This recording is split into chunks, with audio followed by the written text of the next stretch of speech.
This program features live coverage of an African safari and may include animal kills and carcasses. Viewer discretion is advised. Jambo, jambo, jambo, everyone. A very good afternoon. We are here in the Masai Mara, the Mara Triangle, and welcome to your afternoon live safari, live from the African wilderness.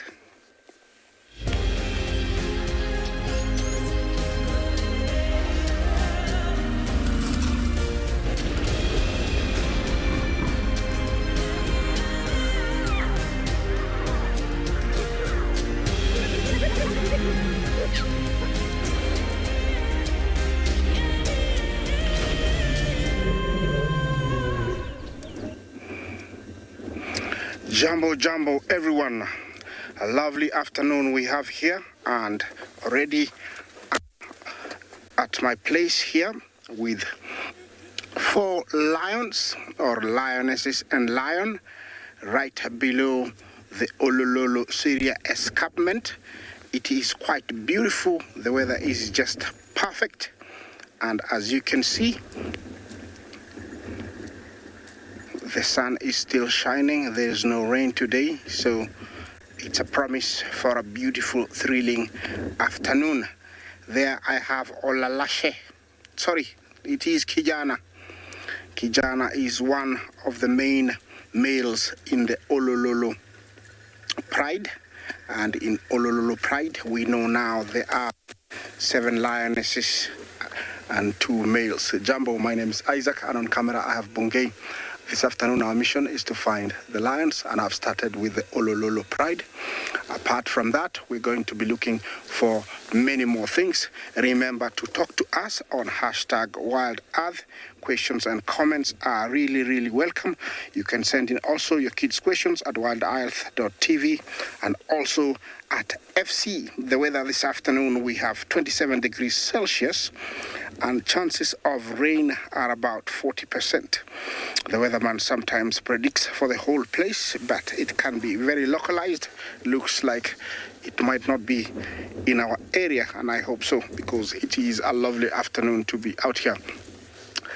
Yeah, that is Kijana, and we estimate Kijana is around 5. This is the age that actually they start taking over prides, but he is very, very lucky. He was taken in by Olalashe, who is much older, and he is the main male of this pride. He's been, they have mated with all the females that we have in this pride, and so in the next coming months we expect a lot of small lions. Let's take you to another live location where my colleagues are waiting to introduce themselves.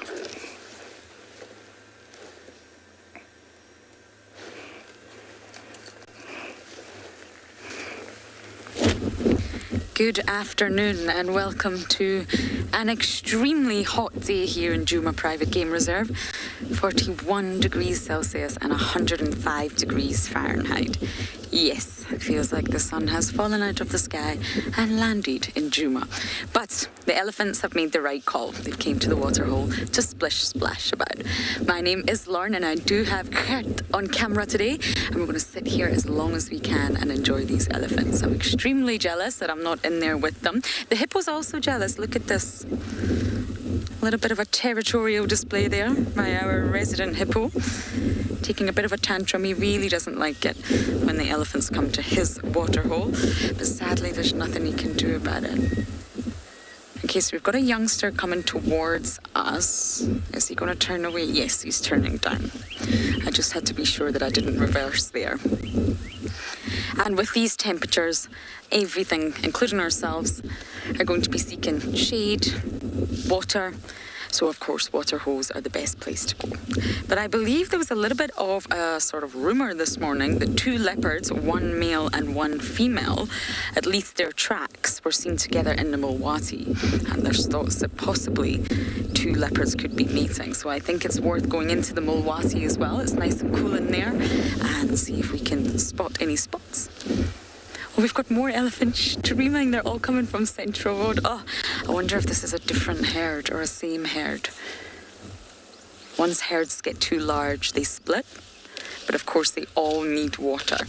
So normally around a waterhole, you won't find too much aggression. Everyone can share a large water body like this. It could also be one herd. Or it could be a kinship group. That's when there used to be one herd, but the numbers just got too large, too unsustainable, too many bodies, too many mouths, too many tummies. Therefore, it's safer and more Oh, hippo, okay. That was a big yawn. Someone is not happy. So elephant herds can split, and they split into 2 separate herds that we call kinship groups because they're still related and they will still meet up with one another from time to time because they are relatives. There will be no animosity or ill feelings between the 2 herds.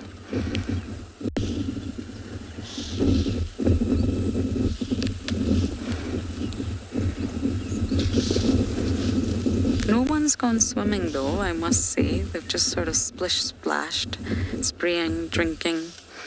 But no one's actually gone in for a swim.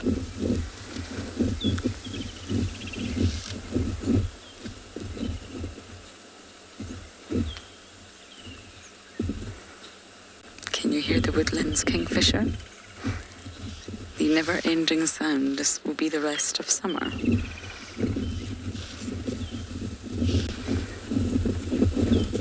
Oh!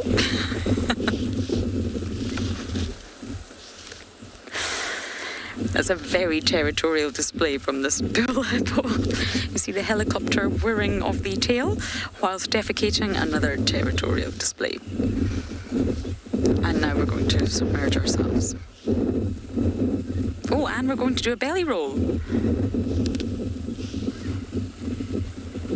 That was lovely. Water aerobics.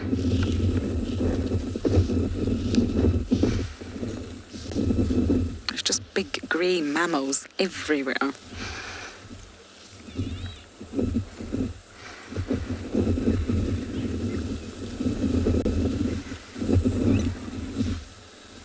Maybe this is the one herd, and these are just the stragglers at the back.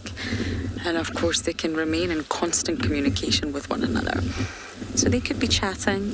They all know where one another are, what's their positions, who's lagging behind, who's up front.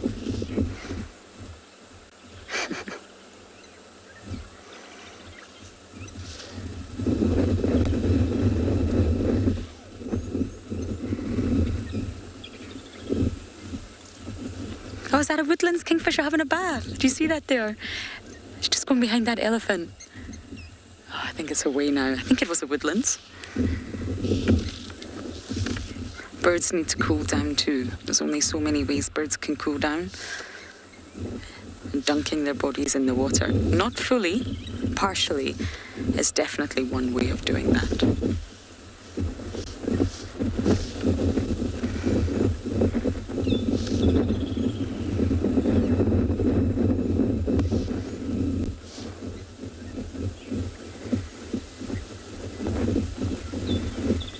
This is the same herd. That herd in the distance over there walking away very, very rapidly.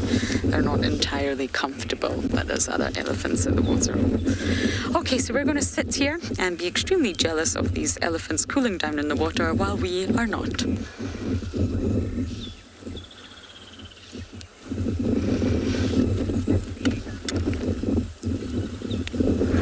Good afternoon, everyone, and a warm welcome to the side of the Mara.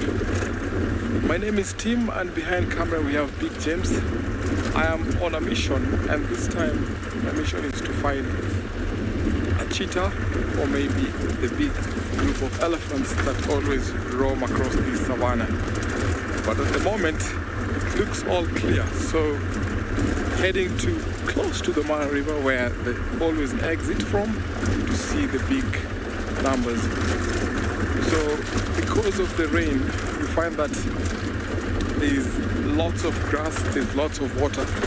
So sometimes they take a little bit of time before they walk out of there because there's more food to eat.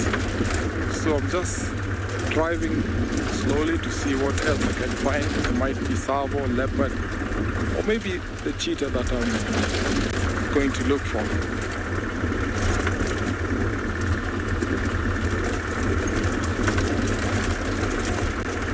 Temperatures are lowering down, so I'm expecting to find more game and also nice activity.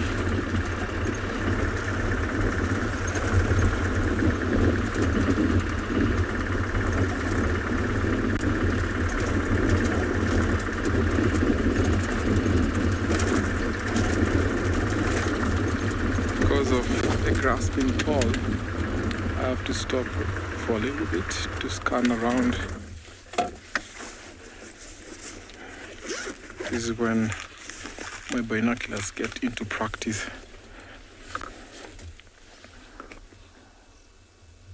So I have to check in the long grasses because you never know what's hiding there.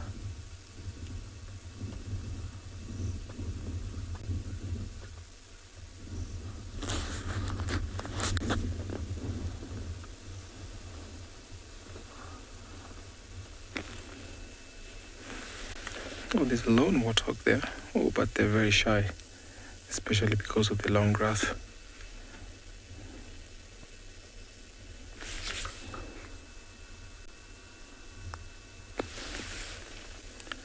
They never wait. I see the tail up. So when the warthogs have piglets, that is one sign that they use as a follow me sign by sticking their tails up and never wait at all. Very shy, and because they're very small, short legs, so they're always wary of predators. And off he goes in the long grass. So I'll still carry on to look for more. And on my mission, fingers crossed, let me take you over to another live location.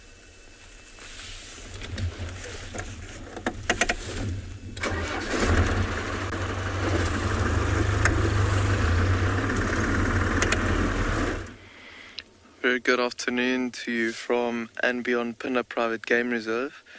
We have just found a few zebras after coming to the floodplain here to come look for a cheetah from this morning. My name is Dewald, and behind the camera we've got Craig, and we're going to be spending quite a bit of time around this this floodplain here and see if we can find a few more other animals. We could see some white rhinos and so in the distance as well, but for now we're gonna just spend zebras. And I think these are zebras that have been on Wild Earth before, because in this particular spot there's a stallion that's got his head there in the long grass that is actually doesn't have a tail, and he's been in this area for quite a little bit, and it's interesting that you can find different individuals in different areas and identify them by these features that they've got. I remember a couple of weeks ago this particular stallion and his herd of females, and little Harum actually chased Cheetah and her youngsters into some thickets on the same floodplain. He's really enjoying that bit of longer grass that's growing down there. Actually stretching his back legs out far while he's feeding. Maybe he's a little bit lazy to walk closer, so he's stretching out with his neck. Quite funny. But have a look at that little stumpy tail, how it's just moving the whole time. You can imagine it must be quite frustrating trying to flick the flies away with your tail, but there's no tail to do it. So I'm sure you've seen it before, and how zebra stallions can fight quite hectically when it comes to fighting over fillies and their mares. And this one obviously lost his tail in the process. A lot of biting and kicking happening.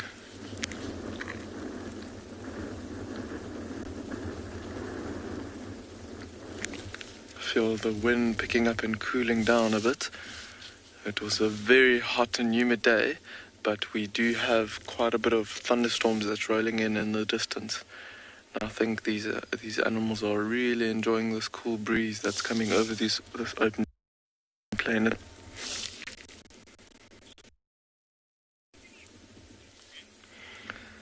Rosalind, you're asking how many zebras there are on Pinner. I'm going to lie to you if I tell you that I know exactly the exact amount, but I'm sure there is at least a few hundred zebras on Pinner. Just where we are standing up, just look around my shoulders quickly. There's probably in the vicinity, there's probably around 30 or 40 alone, and that's just this one little spot. If it's not close to 1,000, I'm sure there's a few hundred on Pinner in this particular area. See the two standing right in the back there, they're actually standing and resting. And one of the ways to see that they're just standing and resting there, and that's inside, you can see he's actually taking some weight off of that one back leg there. Almost like what the elephants also do sometimes when they rest with their one leg up in the air. But for now, I think Craig and I are going to keep on driving around on this floodplain here.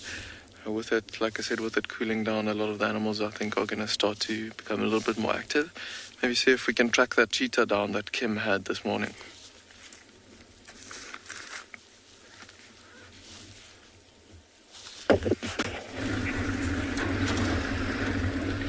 Good afternoon and welcome to And Beyond Ngala. Myself, I'm Yapi. Behind the camera we've got Sebastian. And we are currently driving straight towards a very big storm. If you look straight up ahead from us, there's a huge anvil-shaped cloud. and that's a very clear indication that there is rain on that side. Now that's not on Ngala, and from where we are at this part, we can actually see the storm develop and move around us. Now normally with weather like this, it changes things a little bit up. It makes animals quite active actually, especially cats. And we haven't had any signs of cats this morning. No lions were found, so what we're actually hoping for is maybe we might luck out with a storm. Now we're in the western part of the reserve, and it's a part that we haven't driven a lot lately. And this area is slightly different from what we used to driving the areas around the Timbavati riverbed. We're actually quite far and a little bit higher up.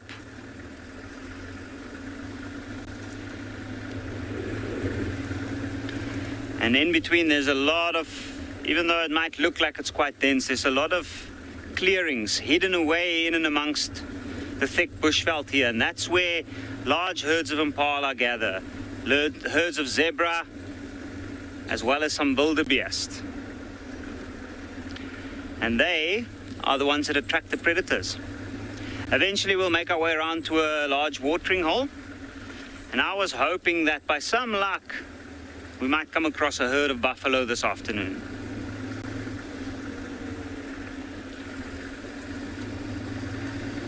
You can see the sun's hidden away now by the clouds, which cool things down a little bit, especially with a steady breeze going. And I'm hoping because of that we might find that some animals might move out of this shade where they would have spent the warmer parts of the day, and we might get to see them out in the open.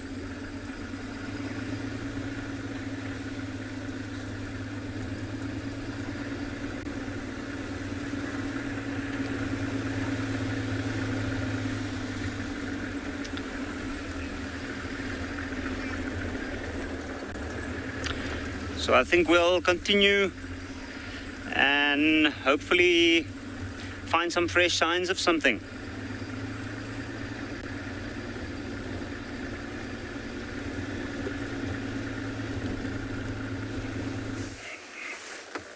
Well, good luck. Here I have one of very secretive and nocturnal antelope. It is the reedback. We call it Bohor reedback. And it's very, very shy, very secretive. Right now, it's staying still, hoping that I can leave so it can lay down. Spends all its day hiding in places like that. That is a man-made, what we call meta drain from a small culvert here. And that's a perfect spot it's found. It's a young foal, not fully grown, so the adults are somewhere. Bohors are found in wooded and open savanna. They are not very many, and mainly it's because of their behavior. Hiding like this, if you run, normally they run, and without looking, they just get into a bush and hide. Leopards and lions find them very easy to pinpoint and kill because they can stalk them, find them, and kill them. Of course, they can run really fast. Look at those hindquarters, equipped for leaping and accelerating. They can run really, really fast. And it's a grazer, feeds mostly on grass. And you find males with a harem of up to 3 to 4 females scattered within an area. Those big ears help them detect any threat approaching. It's one of their most useful sense is the hearing.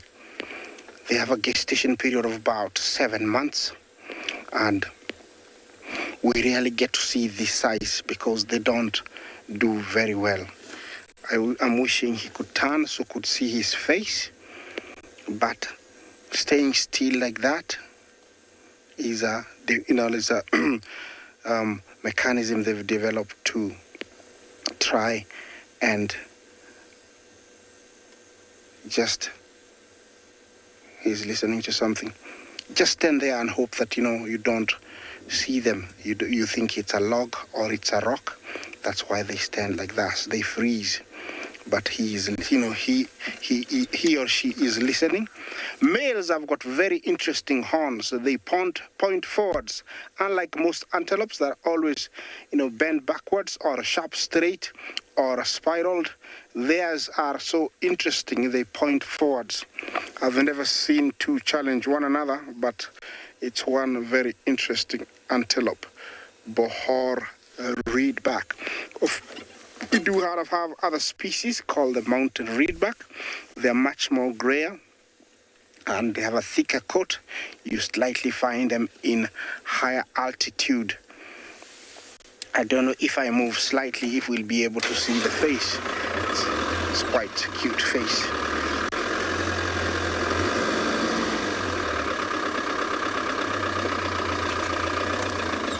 Yeah, there it is, the face. Look at it. It's hoping that I can go away. And fully grown adults can weigh up to around 50 kilograms, so they can be very heavy. That is what they do. They lie down for almost the whole day, only getting active very late in the evening and early in the morning. Of course, I think the best thing to do, because he wants to have a peace of his mind, I'm gonna leave him, because I also wouldn't like somebody to really disturb me when I'm trying to hide.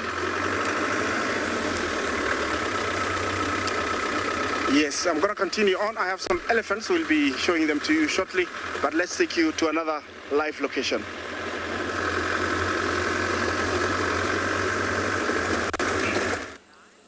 So we took a bit of a gamble. Once the elephants left Rotella Dam, we thought we were going to come to Galagopan and just sit in the shade, which has been delightful, by the way. And they're here to drink. This is a man-made pumped pan, and the water is clean. The water at Gowrie Dam contains lots and lots of poop and nutrients and algae, and it's muddy. It's not clean. And elephants really, really like and look for clean water. They're all going to come streaming in.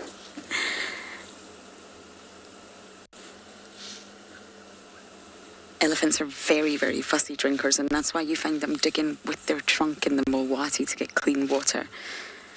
So I think I'm just going to go quiet for a little bit so we can hear them splashing and quenching their thirst.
Kobe, you normally say herd for a group of elephants. Now, if you do see some people in the background, we are in front of a lodge.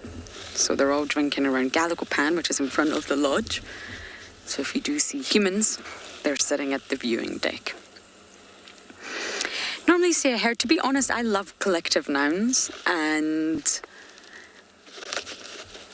I really, really enjoy a bloat of hippos and a cauldron of bats and a dazzle of zebra, but actually they have no scientific basis whatsoever. A collective sort of group of animals, this is just a herd.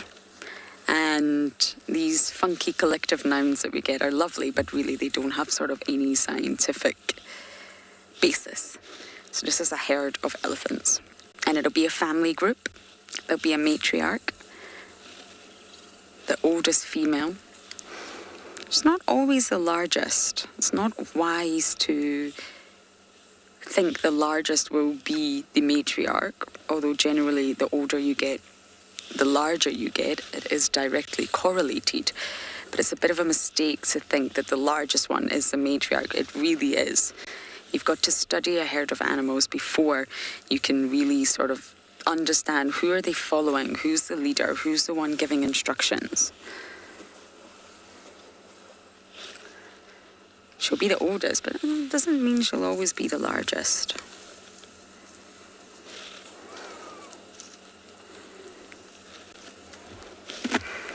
The matriarchal role in an elephant herd is absolutely pivotal.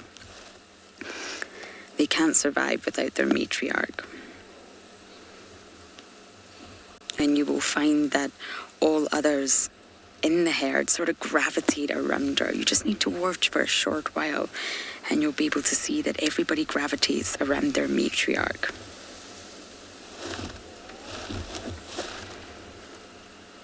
And the loss of a matriarch can be so destructive for a herd.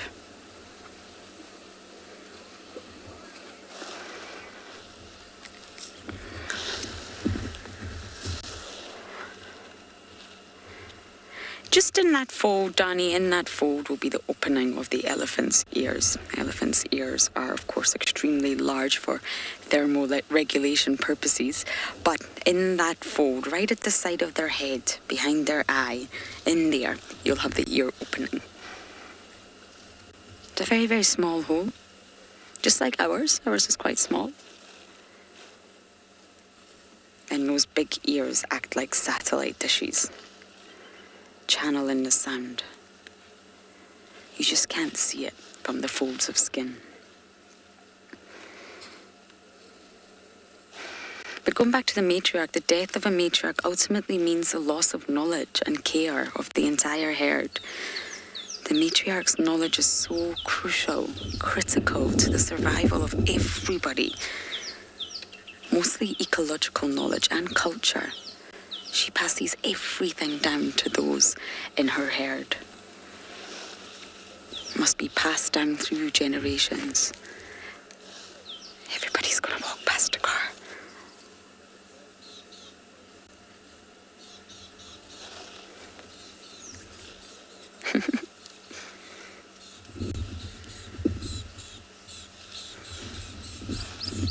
Now, a good matriarch, they have to balance the needs of the family members so that they can stay together. And the amount of time that a herd spends together, believe it or not, is based on the degree of conflict. Elephants can have conflict with one another.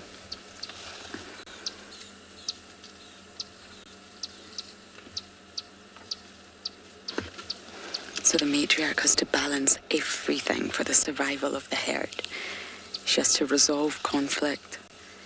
She has to intervene, scold.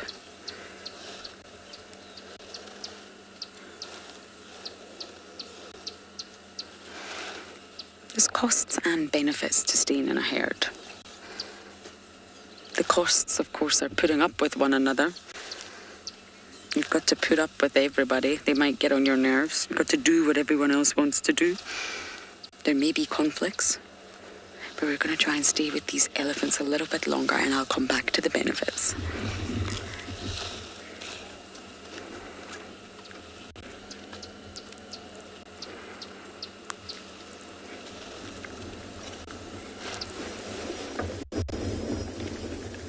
Very warm welcome to this magical part of South Africa. Good afternoon. My name is Carl and behind camera is Big D. Hello. And thank you very much for joining us this very special afternoon. Lovely little steenbok. Very rarely they just stand and give us the luxury of observing them. They're normally very fleeting animals. So this little one standing still like this is quite a treat. So myself and David decided to go northwest for this afternoon, and we're going to go hang around in a very beautiful area. It's one of my favorite spots, and the idea dawned upon me while I was making my way to collect David this afternoon of how beautiful and how vibrant the silver cluster leaves are looking. We actually have a section in the northwestern sections of Tswalu that has you could say, a mini forest of these terminalias. And we're going to go scratch around there because they're flowering at this point in time, and hopefully you can find some insects in and about the trees, and it's also just a spectacular place to be in.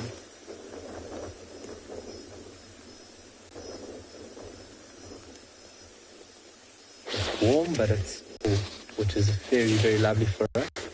We're going to send you off to one of our other colleagues, and we'll see you once we get to the terminalia forest. Oh, wow. Did you see that?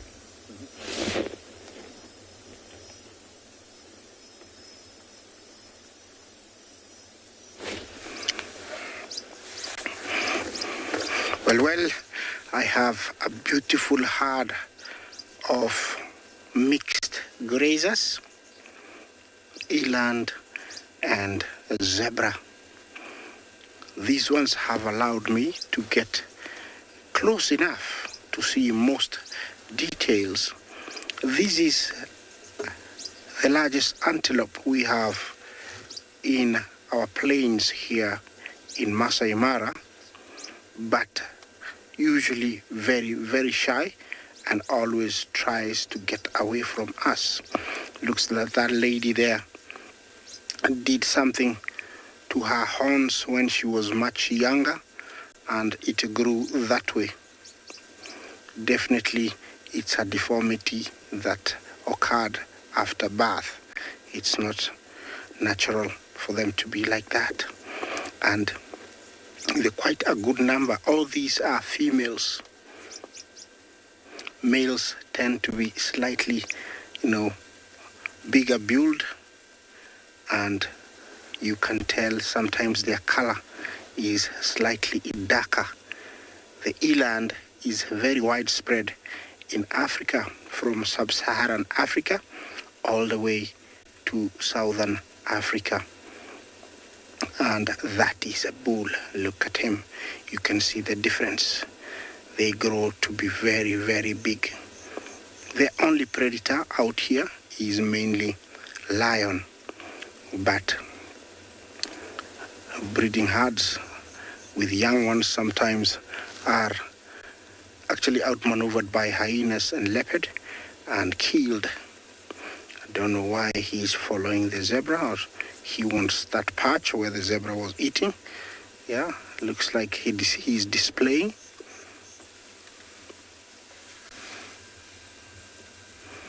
They grow very thick necks, and also it becomes very hairy on the forehead and on the side of the neck. You see that? And then that dewlap, I don't know what he's doing. He looks like he's wandering around. I don't know if there's a female he's trying to follow, or maybe he's leading everybody to come. They weigh up to around 1,000 kilos, and although they're that heavy, they've been known to jump up to 9 feet in the air with ease. If you look them out, you will see pictures of them jumping over vehicles, so they're very good jumpers. They can trot for long distances, but they're not very fast, but they can trot very long distances. And they're quite successful because they're grazers, and at the same time they are browsers. So when there is plenty of grass, like this time of the year, they are enjoying plenty of it. And when it diminishes or sort of starts drying, they go back to eating leaves. They do migrate in the annual migration, but their numbers are not well defined, estimated to be around 20 to 30,000. Not forgetting the striped one, you see it there, bachels, or the common zebra. We have other species spotted all over Africa. I would like to see the Chapman zebra, or the mountain zebra in southern Africa one day. But here in Kenya we have the gravies, found up north. But here the most common one is this one, Burchell's zebra. They go in small, what we call dazzles, a dazzle of zebra, and it can be one stallion, a few mares, and their foals. It looks like there's a few very pregnant. They carry their young for up to around a year. And zebra, surprisingly, is one of few animals I know that they're always pregnant, even when suckling. Well adapted to living in this plain. The plains, they have incisors both upper and lower, unlike most other grazers that have got either only lower, and on top is always a hard pad. So they are able to graze even on the shortest grass found in any plains. And they are not ruminants, they are hindgut fermenters. So it means their food takes a while to go through all the intestines, but it's one of those animals that fully utilizes almost everything. Their droppings are so fine, like a horse.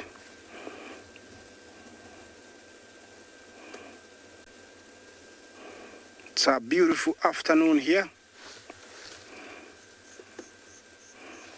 and that is the kind of view nature has provided. I hope you have a word for it. It's very beautiful. Over here right now, looks like my animals are not worried or disturbed by anything, and so they are at peace, grazing and browsing. Also, all these animals, they are water dependent, and so they need water. The water is easily available, it's not very far, so they can always go for a drink somewhere. We have oxpeckers on top of one eland. You see the oxpeckers on the male eland, they're always on top of them. Of course, oxpeckers don't go in all animals, but eland, buffalo, giraffe, impala, you'll always find them, trying to get something to eat, sometimes even using the animals to drink water. When I say drink water, is they will find animals going for a drink, and they'll come very close to the nose. So when the animal is trying to drink, they can also have an easy reach of water. And every time it goes up, they swallow, and every time it goes down, they drink. Quite an adaptation that they've learned to do. The tree you find there is called Boskia, and it's one of the dominant trees in the plains. Nothing much eats it, but it's hollow and provides lots of animals with refuge. Bees, monitor lizards, squirrels, hyraxes, geckos, rock angamas, all those species of animals and reptiles seek refuge in that tree. So it might look dry, nothing much eats it, but it plays a very big role in hiding many critters, including the lilac-breasted roller. I have seen a lilac-breasted roller actually nesting in one of these trees. So it is a tree that looks dead, but that's how it is. Such a beautiful sight. It's been so green in the last 1 month because we've had plenty of rain, and looks like our short rainy season is just coming to an end, and that's why it's so green here. The hills you see, long ways, you see those ones? Those ones are in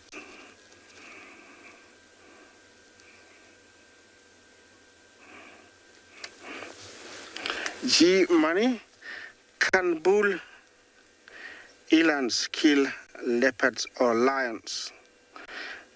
I hope that's the question. Yes, they are very dangerous with those horns. If cornered, they will go for anything, and they don't go down easy. And so they will kill a leopard, they will kill a lion. There are those animals that don't dare even try. Fully grown eland is very dangerous to a lone leopard, so they go for young ones. Lions also do try, but they don't go down easy. They fight, and those horns, if they get hold of a lion, definitely they will leave the lion with a lesson or kill it. Yeah, beautiful male bull there, just enjoying his afternoon with the cows. They have a gestation period of 9 months, and they do give birth always just after the rains. We do see lots and lots of young ones, or just before. That's the main time. Otherwise, where there's plenty of grass and browse and graze, they give birth year around. And they basically are not threatened. And this herd here has been so good to me this afternoon. I cannot believe it. You know, normally they take off.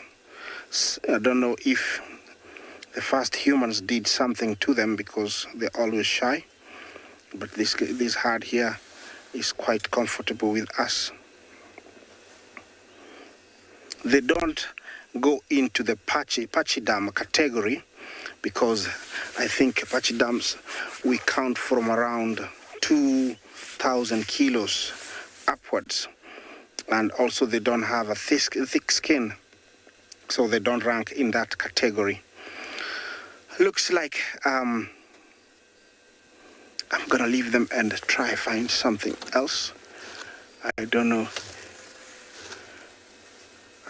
if there's something else over there.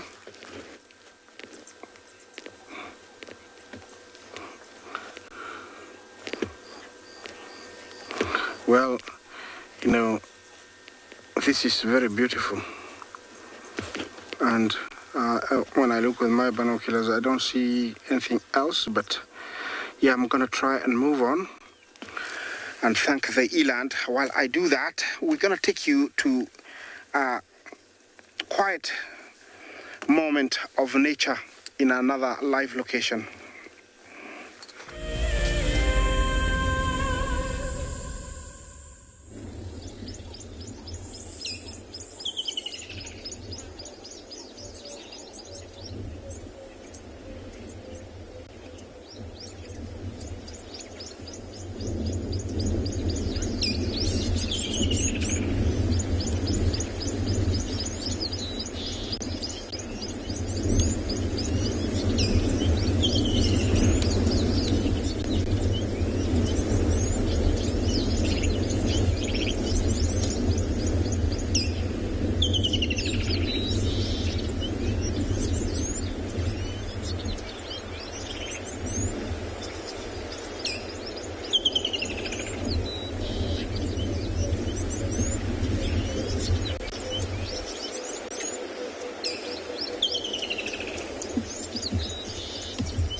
We had an elephant.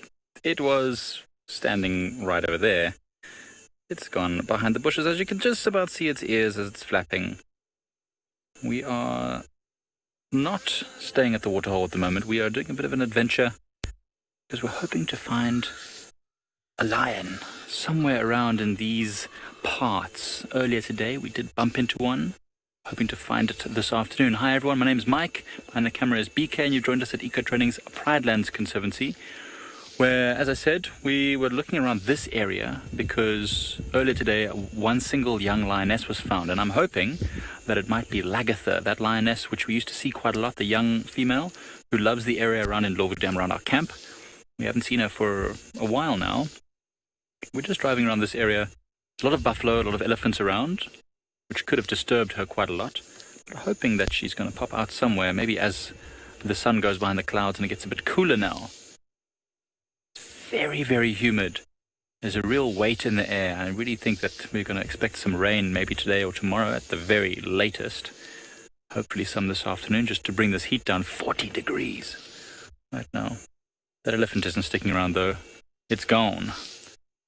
We're going to sit here and just wait. It's actually quite a good time to just listen. Animals might be coming down to the waterhole. We're not so far from the water, and we did see lots of zebras, giraffes, wildebeest and impala at the waterhole earlier. If they spot a lion or any other predator, they will alarm call for us and we'll be able to hear it. Right now we can just about hear the Cape turtle dove. Where is it though? BK, can you see it?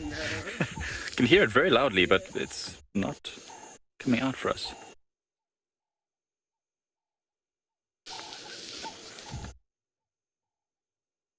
Wish I could show you the clouds right now. I don't know, it's really difficult. They've flattened out quite a lot, so it's not easy to see. But earlier on, we had some incredible clouds called Mamatos Clouds, which you should look up because they're very cool. I don't have a picture of one, unfortunately. But it basically is it's a cloud with a very rounded, very smooth but rounded base. And that is basically a mass of cool air resting on some warm air. And if that breaks through, we end up getting heavy thunderstorms. It did not break through, however, and we've got this incredible humidity as that cold air just sits on top of us. Right, what I'm going to do, I'm just going to take us slowly along this road because I think it's a good opportunity for us to investigate. What else might be wrong? There's a lot of sweat bees around, that much I can tell you. They are busy trying to land on my face right now, trying to get the sweat, which they will use to keep themselves hydrated. I don't know, BK, will you be able to see the spider web over here? Can you see the spider web? Just over here. That's pretty cool. So it almost looks like a bit of a community nest spider web. The spider itself is probably living somewhere inside. It's not a community nest spider web, but it looks a bit like it. It's probably living somewhere inside of this stump. And what will happen is anything that crawls nearby to the entrance touches on this web and the spiders will emerge. Now, it could be a community nest spider of some sort. Maybe not the normal one that we normally see.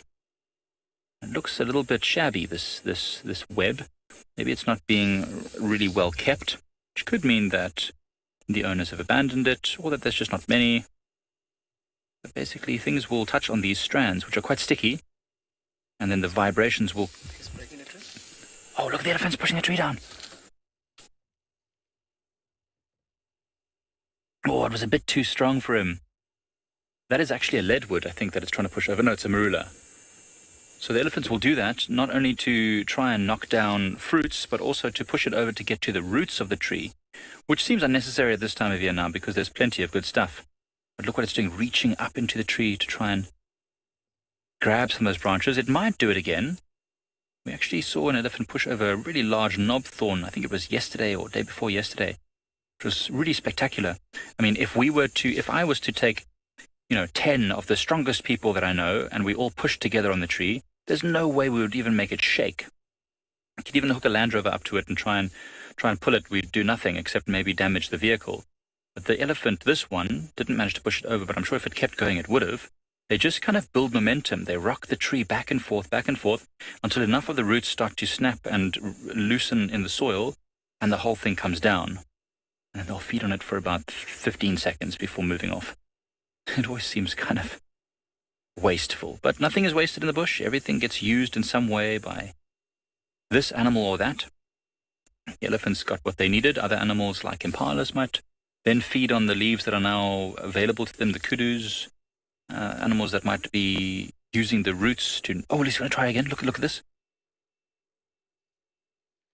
Oh my goodness, he's almost got it. That is a massive tree. Oh my word. He just came at it from a different angle and there goes a huge marula tree. That tree might have been 50, 60 years old, growing slowly, avoiding all the predation to finally make its way into an adult tree.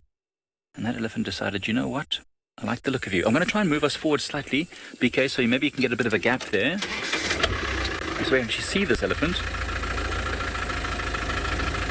I think you'll be able to see through there a little bit. Tell me what you think, BK. Yeah, that's a bit better. Can't see too much, but you can see the tree that it pushed over right next to it. Do you see that? It's actually snapped the tree.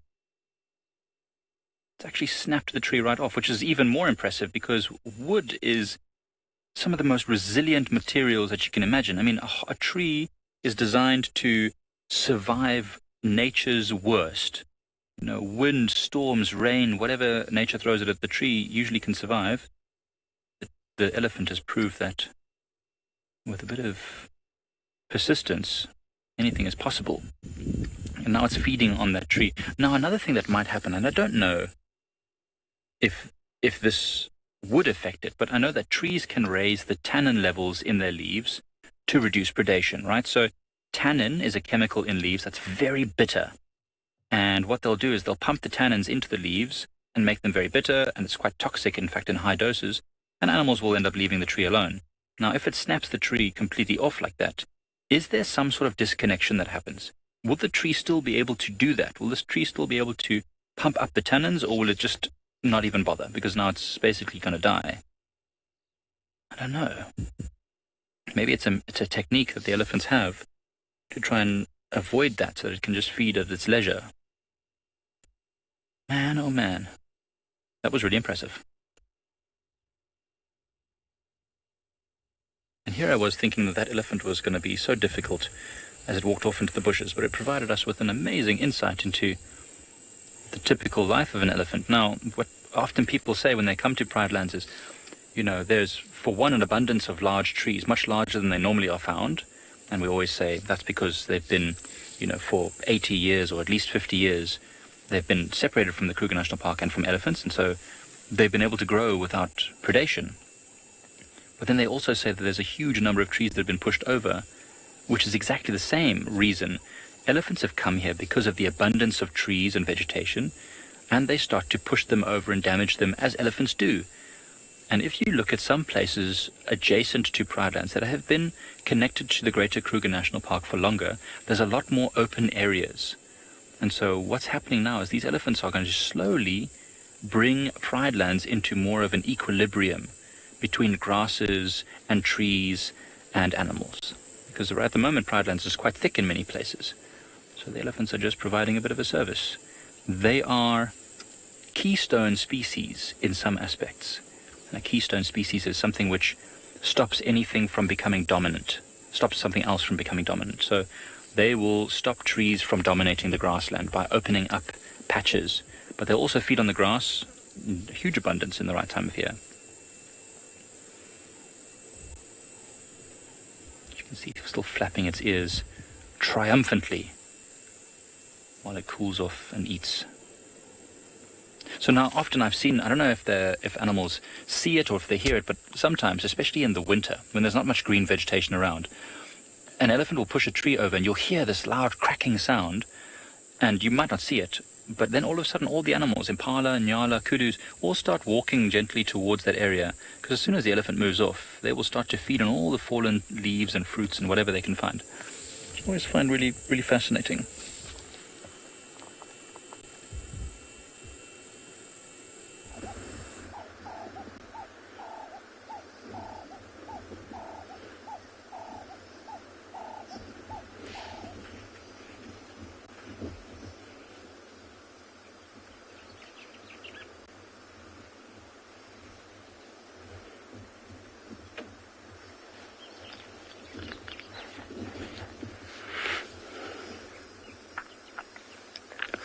Welcome back on board here on Tswalu Kalahari.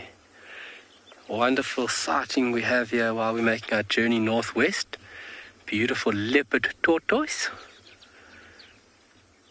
And what a better suited animal to be within these harsh and dry conditions or environments. Very well suited to arid regions of southern Africa, or South Africa especially. And this being one of the most abundant out of all tortoises that we find on the terrestrial basis in South Africa. Obviously here they'll be a little bit smaller in comparison to lusher areas like the southern and eastern parts of the country. And it's also the largest species that we have. These individuals can weigh up to about 40 kilograms in weight, which is quite remarkable. And if you take a look at 40 kilograms in comparison to 70 grams, that is the smallest tortoise, in South Africa, which would be a speckled padloper. Padloper, translated from Afrikaans, means road walker. Very tiny little tortoise in comparison to this monster that we have got in view. He's engaged in 5th gear there. Top speed.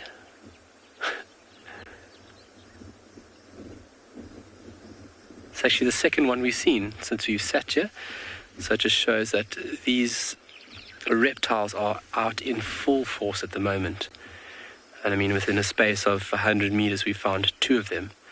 One's gone south, and this one's now changed direction, going north, or directly due north.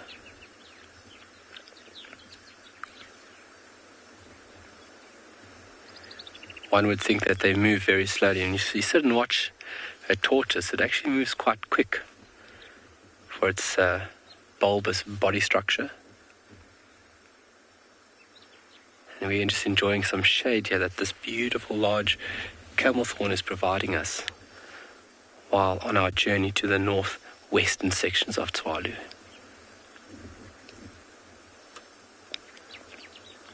So this is the period in which these reptiles will also find mates. So if you find females, they'll be laying down a pheromone trail. There's the second one, David. You see it right over that trunk there. Just David's going to get us in position. It's a bit of a reach. Got him. You see the split trunk there? Of the camel thorn, just left to that split of the trunk. That split trunk camel thorn.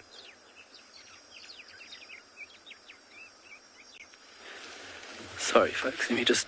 you see the vegetation in the back? Got it. Nice one, David. Beautiful leopard tortoise as well. So it just shows you the proximity of these two. This actually might be a male and a female.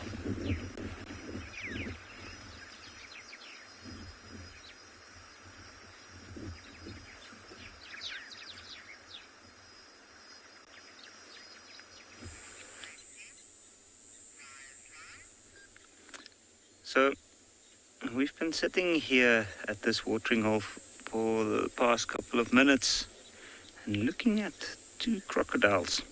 This is the one. You can see right in front part of the tooth from the bottom jaw showing. And not far from where the other one went under the water.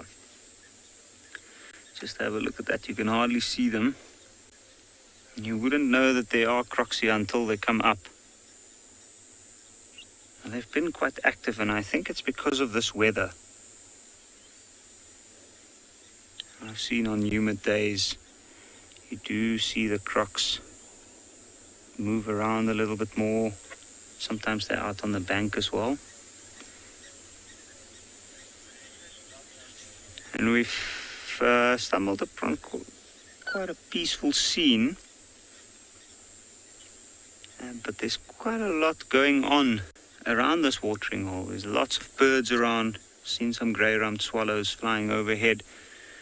And over there is a party of geese and one spotted hyena. It's come down for a swim. Something's just drawn its attention. I think because of all the bird movement around and the geese making There are noises all around. There's a lot drawing its attention. But just have a look at that. It's complete. It's got his whole body submerged. One of the little pools off to the side. Now, if I had to take a guess, I'm thinking that that little pool where the hyena is laying probably formed because of animals wallowing off to the side and a little bit of water there, and more utilizing the mud in that area than actually drinking from it.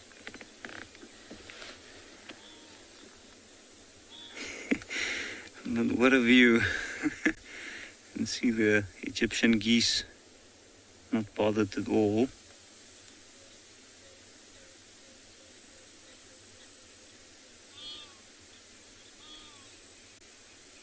There's a cattle egret in between as well, the western cattle egret.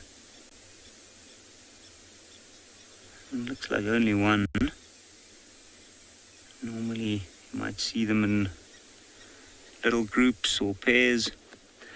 I'm wondering, we don't often see cattle egret on Ngala, and I can't help but wonder whether that might be an indication that somewhere nearby in one of the big clearings there might be a herd of buffalo around.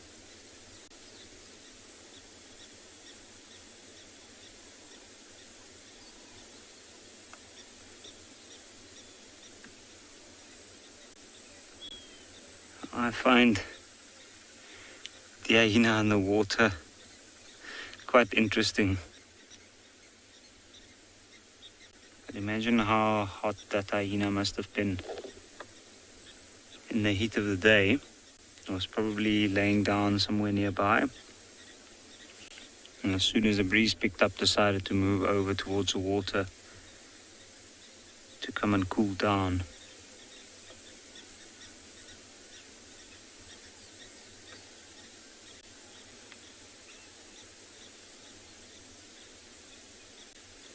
I wonder, I can see it's looking carefully across the water. It does seem quite alert. And I'm wondering if it's just taking a chance and having a look to see if there might be any other hyenas coming down or any opportunities, as they are completely, or one of the most opportunistic predators, just like the crocodile.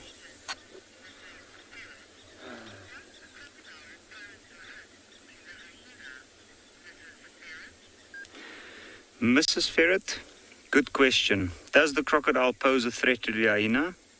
Yes, it does indeed. And I think that is also part of why this hyena is so alert. It knows that there are crocodiles in this watering hole. And even though it's reaping the benefits of a cool water puddle on the side, it knows that the crocodile can get into all of those spots, and it needs to be alert.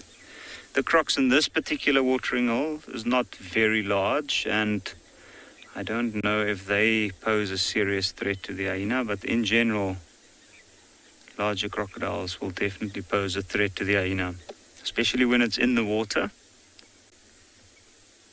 where the croc is in its element and the hyena is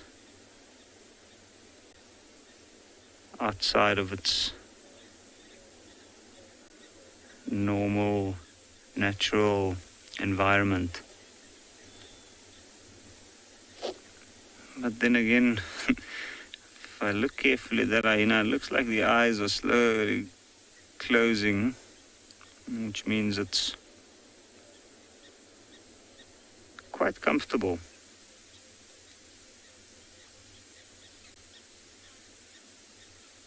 Maybe it's just all the bird activity nearby that's making it look around like that. I have seen some herds of impalas nearby, quite large herds of impalas.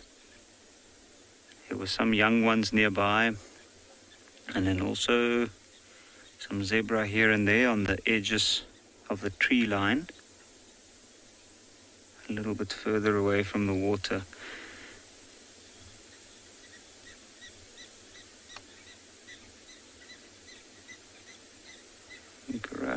back there. Here we go. There's a group of impala there.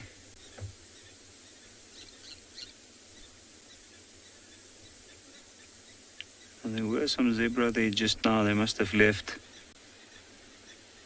You can see the one impala staring off into the distance at the back, the male.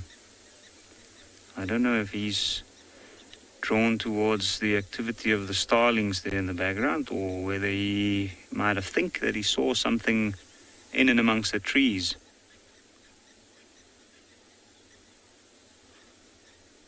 And if you notice, all of those impalas have their heads down except the two at the back.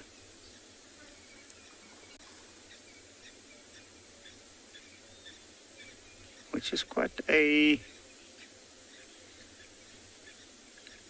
it's one of the advantages of being in a group like this. It's the one or two looking up, is looking out for anything that might be moving, like a possible danger. Or maybe he's just seeing other impalas in and amongst the trees. There we go, there's a zebra.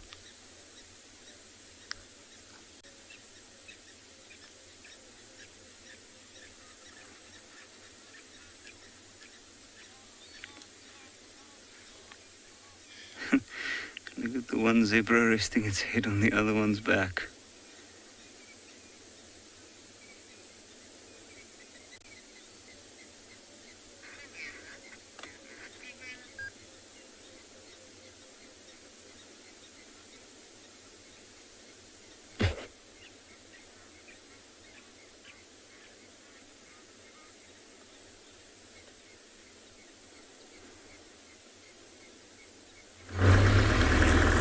Welcome back to the mother, and look at what we have here. Our mission has been paid off. We have a young male cheetah. Oh, it's good. Got a rabbit, got a hare. Oh, there you go, there you go, there you go. He's on the move, he's on the move. Still on the move.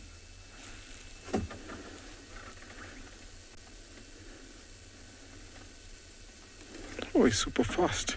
Look at how he's sprinting. Got it. Ladies and gentlemen, we just happened to witness a hunt. Not a very big animal, but at least the cheetah has found something. He's got a scrap here. Wow, well done, this cheetah. Looks like a very shy cheetah, so I'm just going to keep a distance.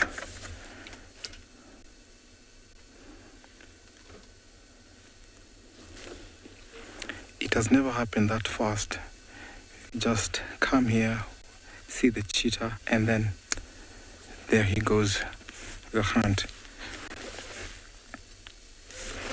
So my mission today was to find this cheetah. And I never knew that I'll come across one. So while looking on this short grass plain, I just happened to see him perched on a termite mound. And then got here, he started moving because he looked like a little bit shy. So as he was walking, he came across that scrub here and boom, he got it. So I'm just going to drive slowly and see if we can at least get a glimpse of him.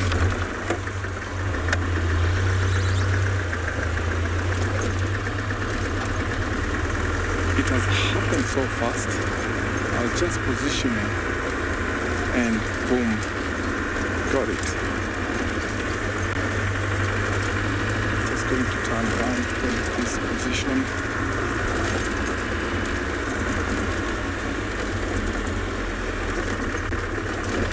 I'm not sure which cheetah this is, so I'm just going to check and position well. As I do that, let me send you over to another live location.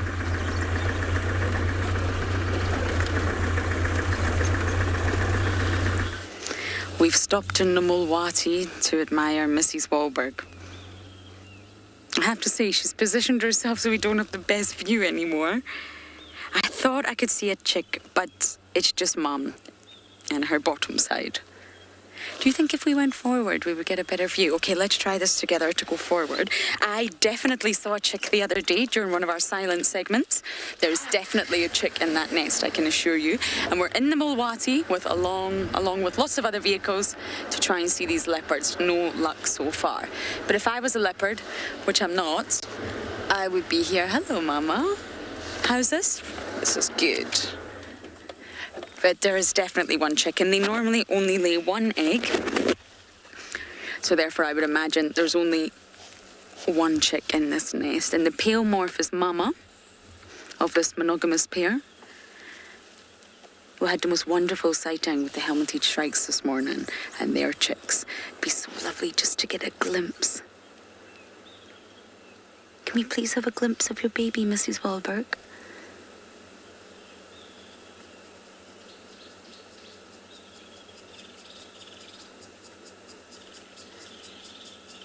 There was definitely a little head that popped up the other day, and it was quite dark. Normally they are quite dark grey when they're a chick. The down is grey. And then when the sort of final feathers start to emerge, they'll either be the pale morph, the dark morph, or the intermediate morph.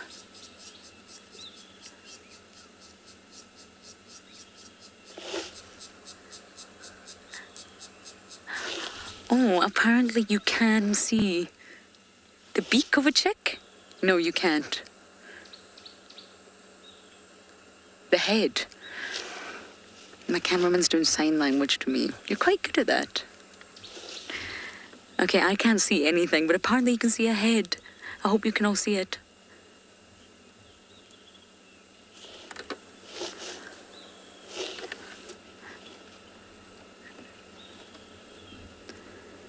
And I didn't see a chick in this particular nest last year. It's the same monogamous pair, same nest. They reuse it time and time and time again. And I didn't see a chick. I had a funny feeling this pair were not successful last year.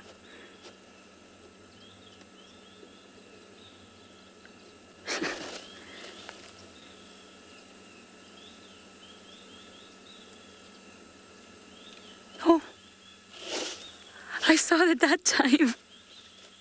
No sign language needed. I saw it. I hope you all saw it too, everyone. The new generation of the Wahlbergs eagles, born and bred in Juma. Congratulations, Mrs. Wahlberg. Now, of course, many of you know that the Wahlbergs' house is very close to Sebwig's house, Olivia's house, and sadly, there's still no sign of her. But they really could have moved just into thicker vegetation, so I want to stay positive and just think that they will be around somewhere, and we'll just keep checking, and hopefully one day they'll just reappear. I'm missing her dearly, and I know that many of you are too.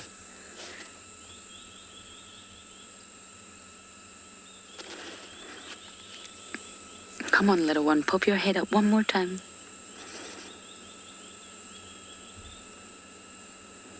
Now just look at the back of Mum's head. Do you see how it's almost angular? It almost looks like she's got a really pointy head at the back, the sort of crown of the head. Now it's not, it's just the arrangement of the feathers. But if you're ever unsure if it's a Wahlbergs or not, that's a key thing to look for. It looks like she's got a very angular skull. Well, that's not the case. Oh, what a wonderful sight, and I hope you all managed to see that chick there. We're going to continue our dry river cruise to see what else we can find.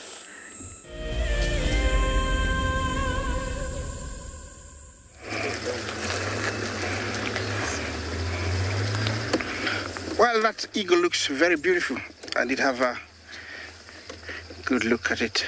Well, I have something quite different and something that we always hear us talk about, but you never really get to see it unless you've been here in our plains. What I have here is elephant wax, and this is a Wambugia ugandensis tree, or the Kenyan green heart. The bark is very pepperish and contains medicinal uses, usually very good for toothaches and also tummy aches, and also it's an antibiotic. There you can see elephants have been digging. You see those white marks? Those are elephant tusks. You see how it's been, trying to debug it, and it has succeeded there. The tree, the back of the tree is so tightly to the back, to the main trunk, such that sometimes they have to try and dig in. Look there, that's very fresh, only a few days old. And that's how sometimes the elephant break their tusks, trying to debug a tree like this, and you have two long tusks. You try to dig in, and sometimes you dig too deep, and trying to pull out, you break your tusks. That's how they do it. The tree has developed a technique, and it grows these knobs that are so big, sometimes, the elephant is not able to dig in.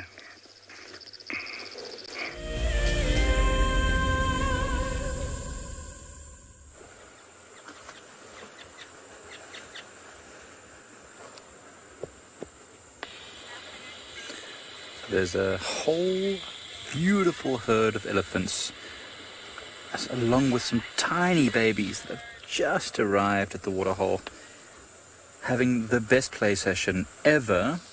Surrounded by the mothers and the older females, the young ones can feel safe and play and frolic and really cool down on what is probably so far the hottest day that I've felt in the last couple of weeks.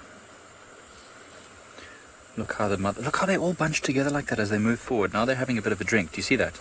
They're moving forward and just drinking the water gently, trying to get away from the place where they were all mud wallowing. Look at the babies all amongst there, safe among the feet of the parents. Oh, that's amazing. There's a whole bunch of young bulls that are also there that were playing before, which I'm sure they'll have to be a bit wary of. They don't want to cause any trouble with the parents. Those young bulls get too involved amongst the young ones. Wow. Actually heading straight across the water, which is quite unusual. Normally they go for a mud wallow on the right hand side there. Oh, chasing off the impala. No time for you. Oh no way, look at the little baby that's fallen face first into the water. Oh, that was exactly the spot where the older female fell. I think it was yesterday. She had a bit of a tantrum and went face first into the water. Gosh, that's funny. Oh, that one little one's also doing it. I'm pretty sure he just did the splits. I'm not sure how comfortable that is for an elephant. Oh, it's got no tail. Oh, we've seen this little one before. It's a little one with no tail. Look at that. So I wonder what happened to this little elephant. Could easily have been caused by a predator when it was very young, or maybe hooked in a tree or a branch as it was running. Something must have happened to it, but it's got no tail. Oh, it looks so cute. Doing a fast walk, catching up with Mum as she heads off into the bushes. So you can see she's lactating heavily. So these both potentially belonging to her. Well, actually, no, it's unusual. It would be unlikely for them both at the similar age to belong to her. It looks like they've stopped there. They're probably going to have a dust bathe. I would not be surprised if we start seeing huge plumes of dust appearing there. That's a very dusty patch. See how all the young bulls just trail behind there. They're on the edge. They're on the periphery. They're close to being kicked out of the herd. They might still be associating with them, but if they get too rowdy with the youngsters, they will be chased away by the parents. Just love that. We didn't hear anything apart from the trumpeting and whatever, which just sounds like playful stuff, but there must also have been some, communication that happened between the matriarch. You see that one there is not very muddy.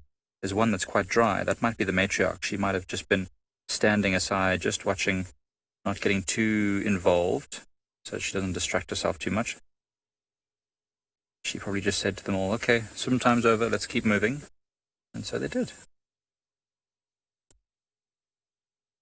One elephant's just having a good scratch against the apple leaf there, scratching his bum when no one was looking. Sometimes when you've got an itch, you just have to scratch. So we talked about some of the large trees here on pride lands and how they have been growing much longer than they would normally. And you can see there how the trees just dwarf the elephants in some places. They really are spectacularly large. None of these are massive bull elephants, but they're sizable creatures. A good few meters tall, so you can see those trees are exceptionally large. I'm going to stop there in the shade amongst those trees, probably feed on some of the grass that's sheltered, some of the bushes and shrubs. I'm sure they won't go too far because it is very, very hot today, and it's going to stay hot until well after sunset. So I don't think they'll travel too far. They'll probably be back again at some time this evening to have another swim before bedtime.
This crocodile has just caught a very large fish.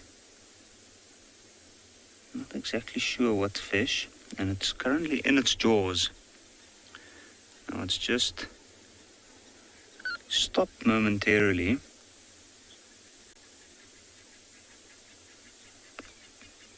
But I'm hoping that we might get to see it flick the fish around and maybe throw its head from side to side. But I think it's used quite a bit of energy, so it's probably just taking a quick breather. Here we go, you can see the fin of the fish. I wonder if the fish is still alive. It doesn't look like it.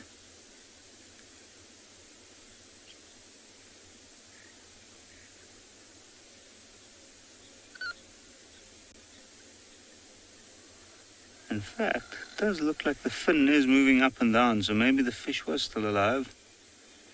Maybe that side-to-side movement was to finally kill it. If I had to take a guess, I'd say, judging from the size and the size of the crocodile from where I'm sitting, it's likely that it's a sharp-toothed catfish. And they are very, very resilient. And often too large to just swallow in one go.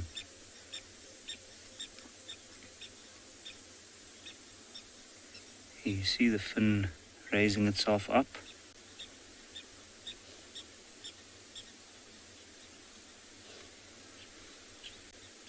Awesome stuff.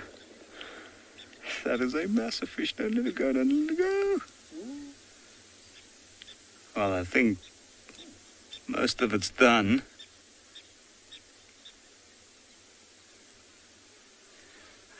What a huge fish.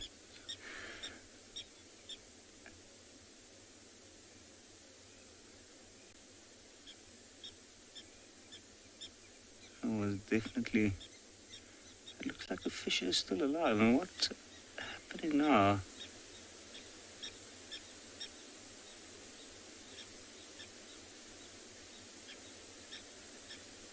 I'm sure the croc's got the situation under control. It is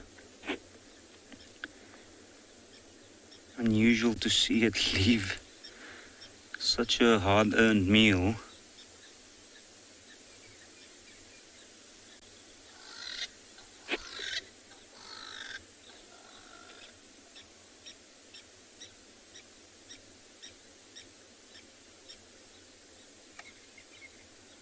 That is absolutely amazing when you... knew it. I wanted to say there's no way that croc would have let that situation slip away.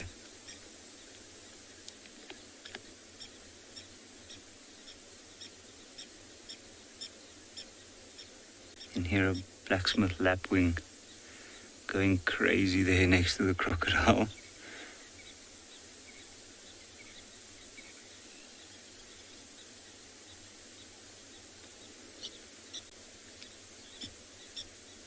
Now in the distance, the other crocodile is also making its way over towards this one with the fish.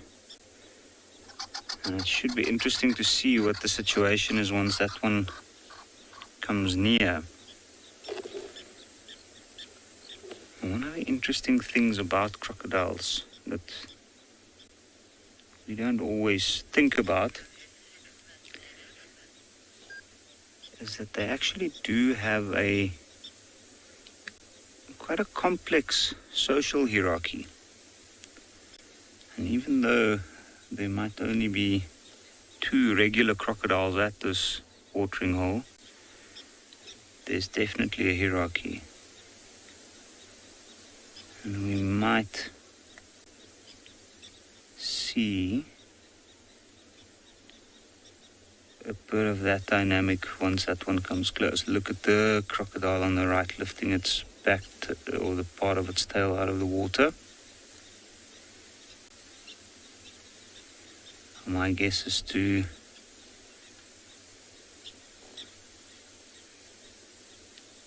That's kind of like a warning to the other croc. That is incredible. It literally went under the tail of that croc. And that croc actually looks bigger now that it's closer.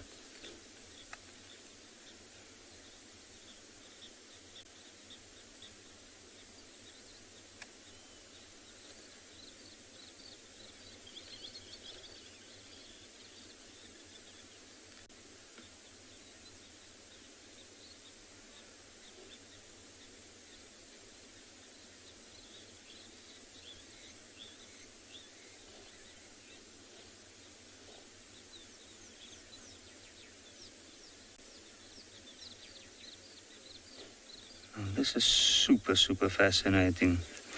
I've actually never seen this behavior before.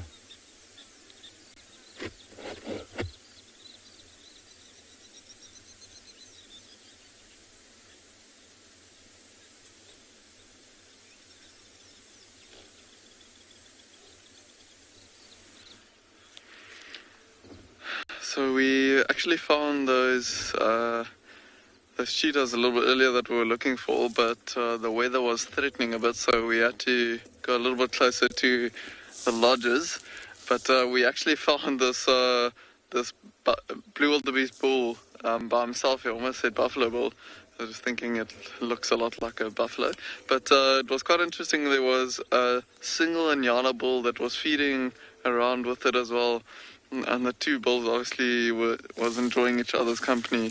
With extra pair of eyes, both of them were happy to have the other one around. But this blue wildebeest bull is really enjoying this nice green grass after we had a bit of rain about a week ago, and it's nice and short around here, so you can see around him all the time, and not a lot of long grass for lions to hide away in. But he hasn't even really picked his head up at all. You can see the grass and stuff moving behind him and so on as the wind picks up. Oh, he's just picked his head up there and listening to behind us here. A bit of a lick there into his nostril as well. That may be something getting stuck there. So scratching his face against his foot there.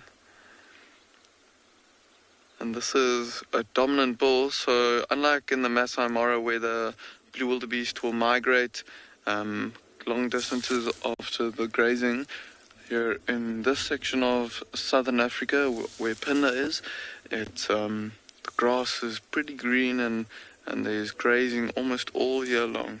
So this bull is a territorial bull, and he'll stay in this area for as long as he possibly can throughout his life to keep it, because it is actually a small watering hole close by. So in the breeding season, when the females come through this area, he knows they need to come to the water, and he's got this good short grazing around here, and he'll fight other bulls that is around for these little patches of territory. He's not really too phased about the wind, but you can see he just picks his head up every now and then to have a look around him. So he'll feed for a couple of minutes or so with his head down and see how he just scans quickly in a few directions. Maybe the grass moving is just catching his attention as well, and there his head goes down again.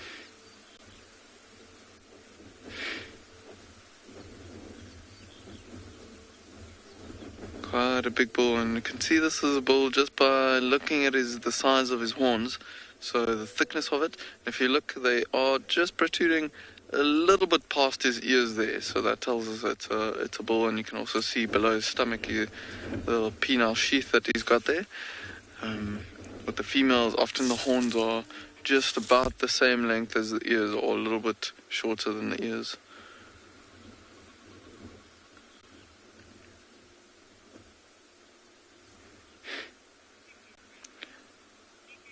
But for now, I think Craig and I are going to keep on driving around on these open clearings here and see if we can maybe track down some other animals.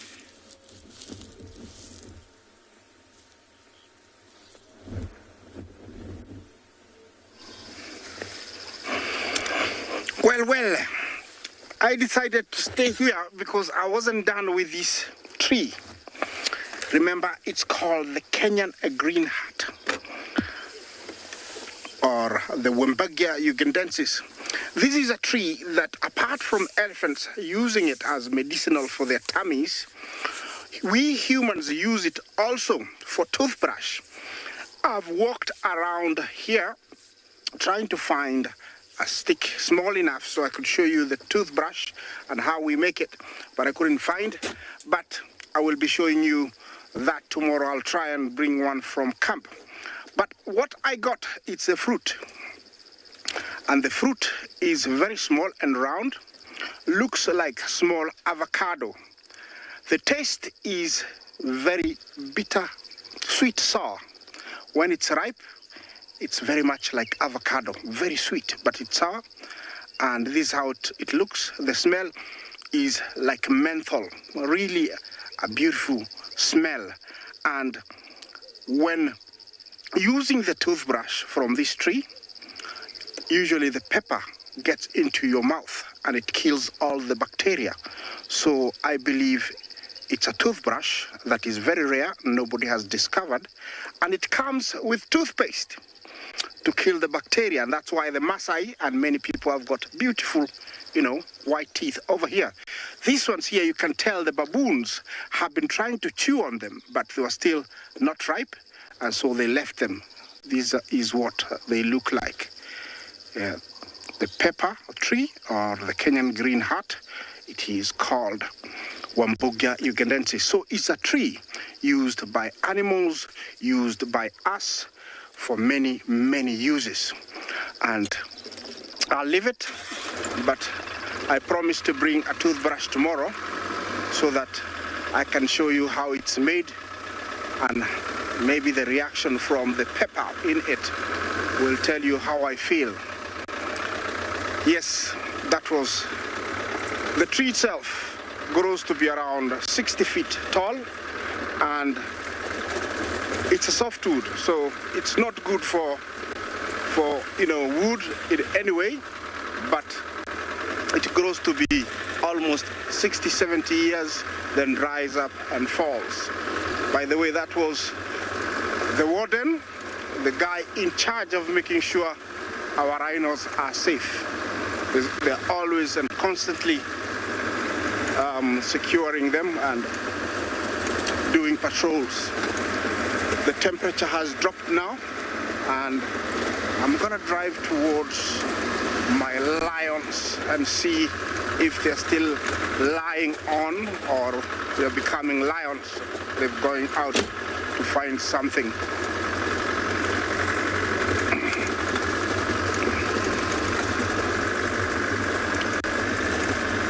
This area usually is full of elephants, but I haven't seen any.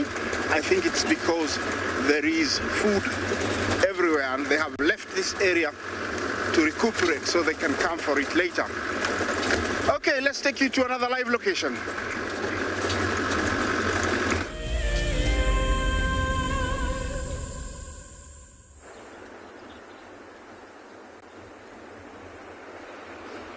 Welcome back. We are almost entering this beautiful undulating landscape, whereas you can see the scene in front of us. That is that beautiful dominance of that terminalia or silver cluster leaf, and you can see how many there are. That actually creates like a little mini forest of like this luminescent green. And so this straight road takes us into the southern part of that area, and then what we're going to do is bend directly due west and end up on those dunes on the far left-hand side that David will show you in a couple of minutes.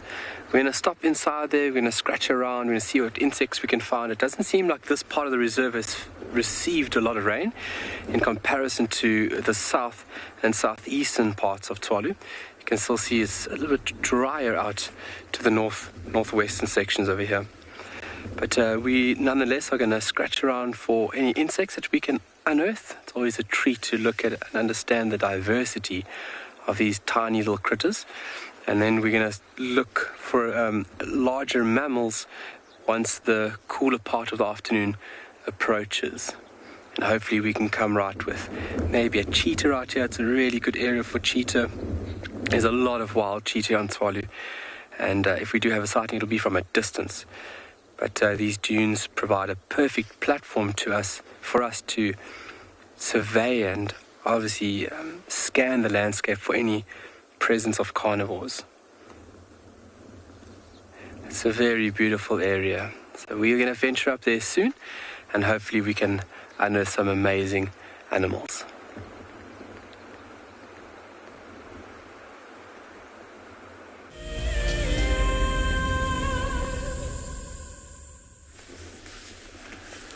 Welcome back to our lone cheetah, who has finished the cheetah snack. That was a small meal. At least it has given him energy. Oh, that's a nice rollover. Shows a little bit of excitement. At least now he has a bit of energy, so he might hunt tomorrow, because it seems like it's almost getting dark. So cheetahs will always be diurnal, so hunting during the day, and just before it gets dark.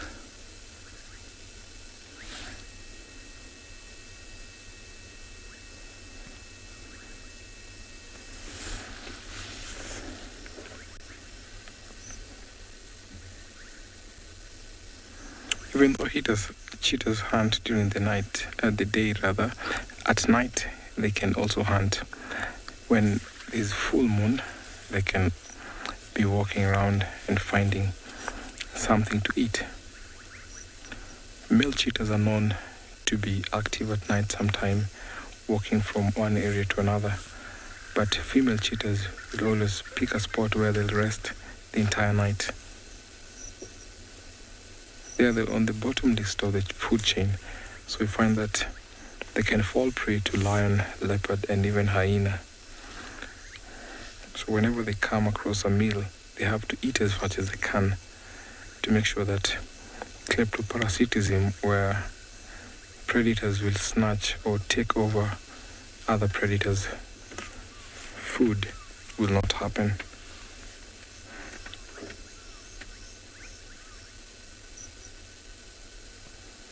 Seems like a young cheetah, so I'd say maybe this year it got dispersed with the mother. So we find that only males will form a coalition, but then most of the time they're always solitary. So if he had a sibling who is a male, then they will have been together, so they always make that bond forever. But nevertheless, out here, if he comes across another young cheetah of the same age, they can form up a team.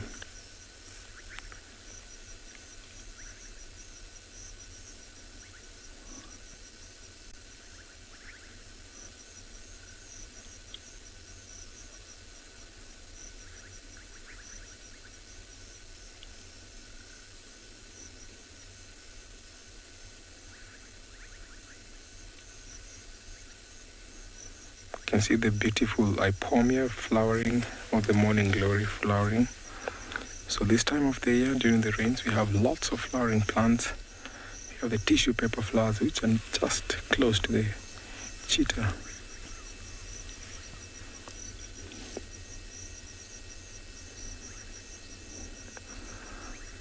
I'm so much excited because I haven't seen a cheetah for almost a month, and then coming across this cheetah and then makes a hunt makes it even more blissful.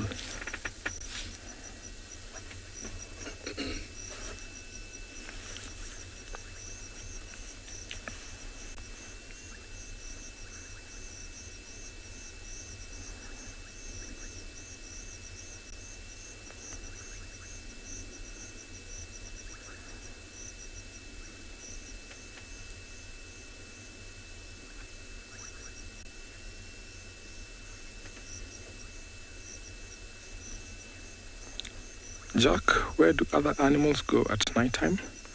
So always herbivores pick a spot where they can spend the entire night.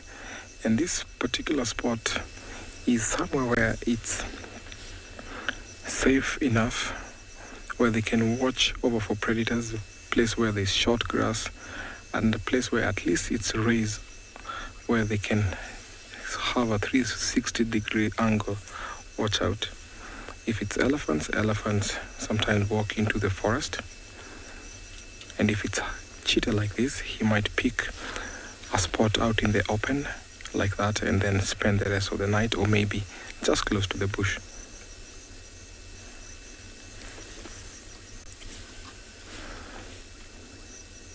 The snack that he just had has given him energy, so he's actually looking for something else. You can tell that hair was not enough for him, so he's scanning for more. Problem is there's lots of grass here, tall grass, so it makes it even hard for him to pursue prey, so he has to walk, find prey.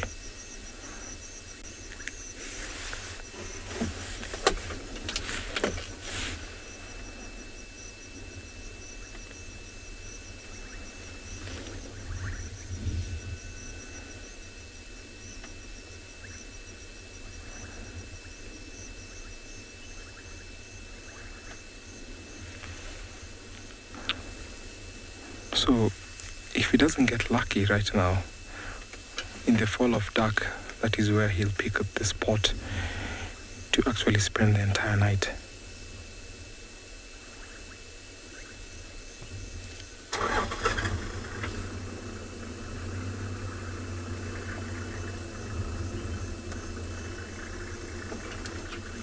You can see the mane on his back, and that tells you that he's still a young cheetah.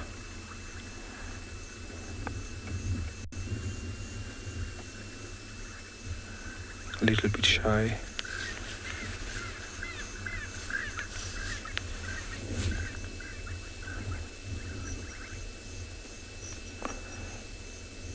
So the advantage that he has is the grass is tall and he blends in so well, so at least he can get closer to whatever he's eyeing on, if it's impala, Thompson gazelle.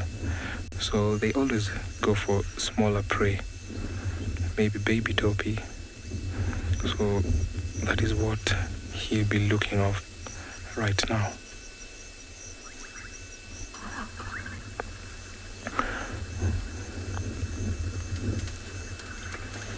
So we have our other people who've come to enjoy this sighting.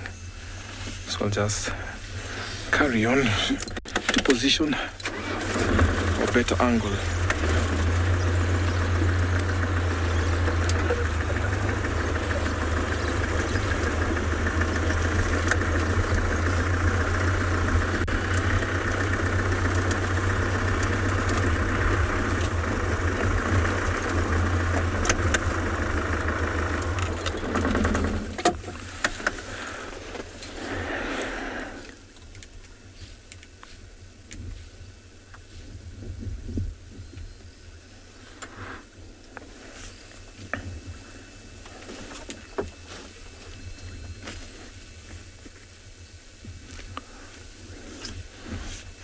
He's picked a nice spot to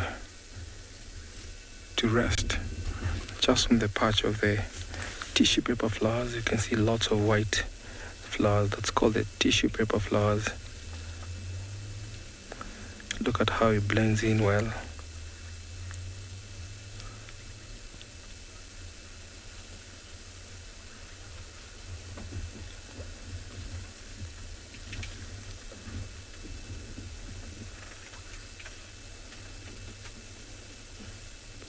Looks like a stylish cheetah because he's picked a nice flower area to rest.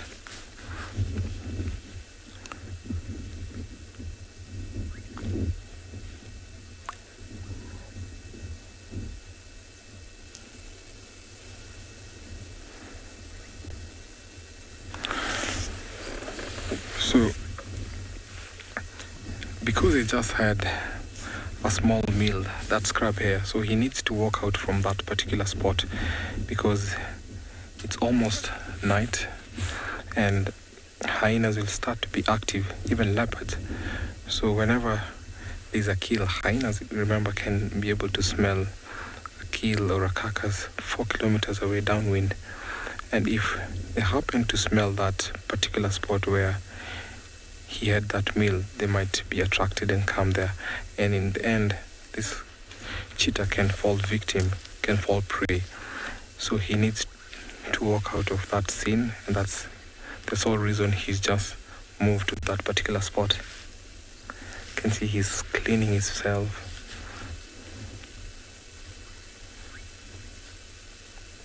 Most cats, after eating, they'll always clean their faces, a little facial rubbing, applying saliva on their front paws and then rubbing onto their faces.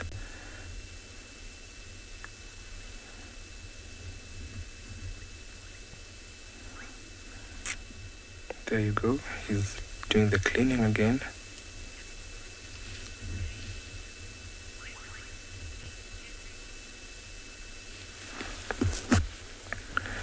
The cheetahs eat every part of the scrub hare. Scrub hare have small and soft bone tissues. So I'm sure the only part that they don't eat is the fluffy coat, fluffy outer coating. So that is the only place that they might avoid. And sometimes when they're feeding, you see them plucking off the hair or the fur. But then almost the entire carcass is consumed. But only leaving the intestine, because hares are they're vegetarian, they eat plant matter, they're herbivores. So you find that the intestine part, which has plant matter, will be avoided. So the rest will be eaten, and also avoiding the fur.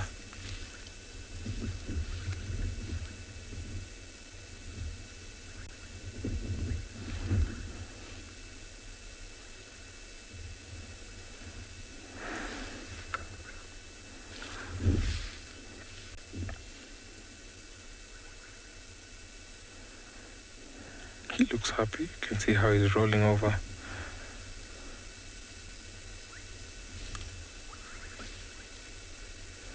So he has to be on the lookout. You can see how his ears are spread out, listening all angles, because he doesn't want to come across hyenas or even lions and leopard.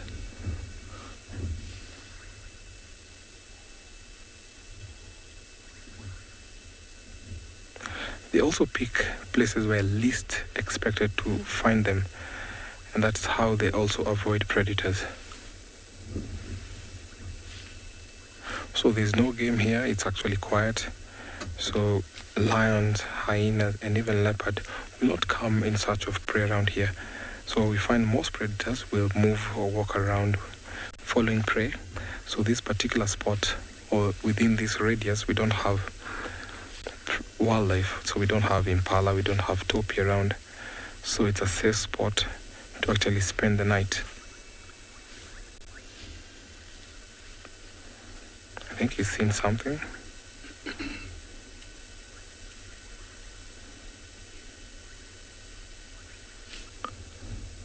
I'm going to hang around with this cheetah to see what else he'll go and find. Maybe if he might make a kill before the end of the show. So taking you over to another live location.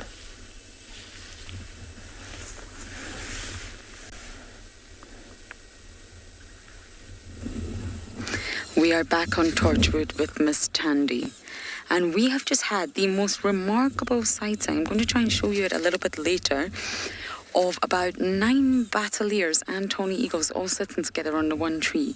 We've got male battaliers, female battaliers, lots of juveniles, all different ages, and a group of tawnies all sitting together. It was remarkable. We'll go back round and show you in just a moment, but we thought, let's come and join Miss Tandy, who clearly did not catch anything after we left her this morning. And she's on top of the termite mound, which is probably helping keep her cool, and in the shade, panting heavily.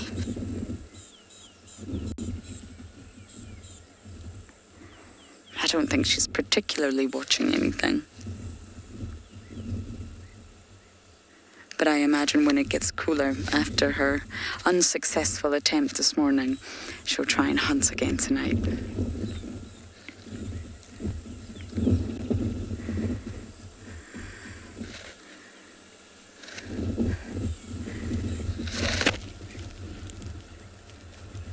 Tandy really has taken up residence on Torchwood. I think she spends probably about 80% of her time on Torchwood and probably about 20% of her time on Juma. That's obviously just a guesstimate, but she's sighted on Torchwood every day now. And of course we can traverse here, which is just wonderful.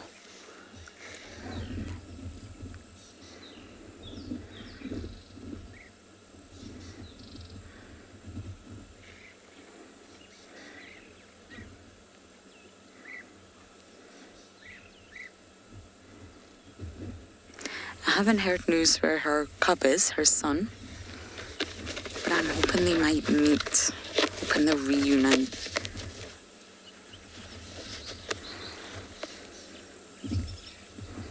He's not even 9 months old yet, so he still will spend a lot of time with Mum.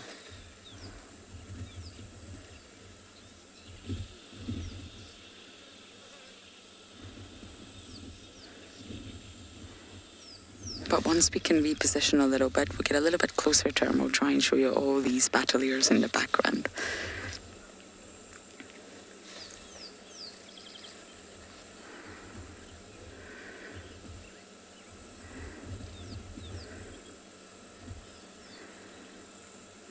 Actually, she doesn't look like she's positioned herself very well in the shade.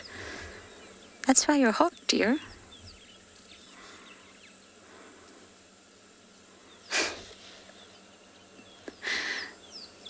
That expression says it all.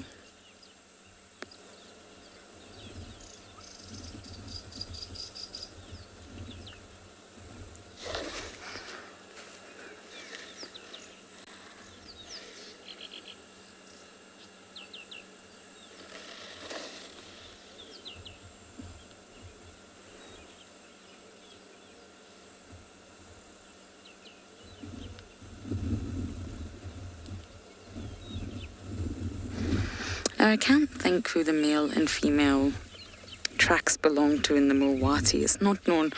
Hukamuri's back in the west. Mulwati was actually found down south.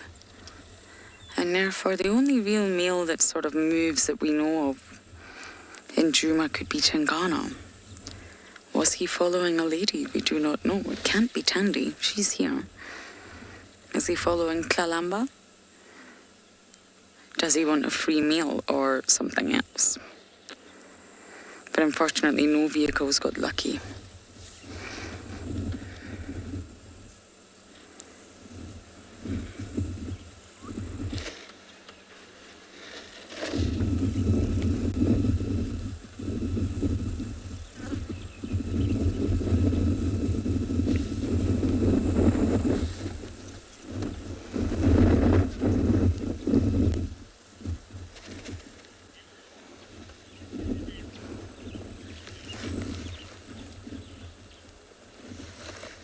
Philip, Tandy's son does not have a name yet. We normally wait till 1 year.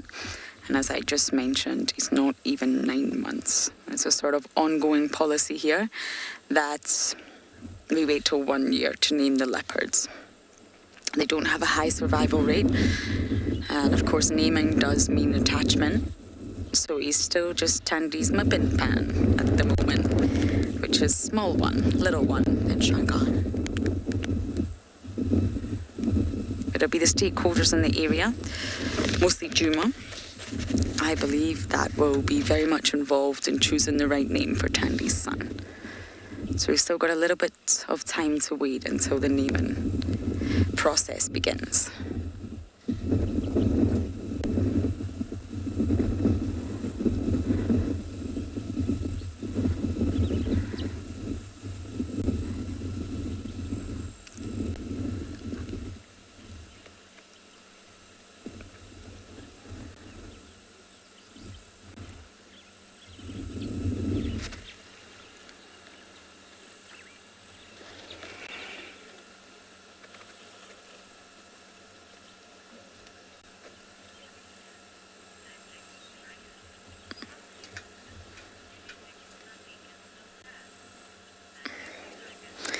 Magic Dragon, is that you?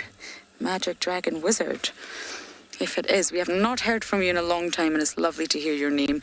I have no idea. That is just too speculative. I am sorry.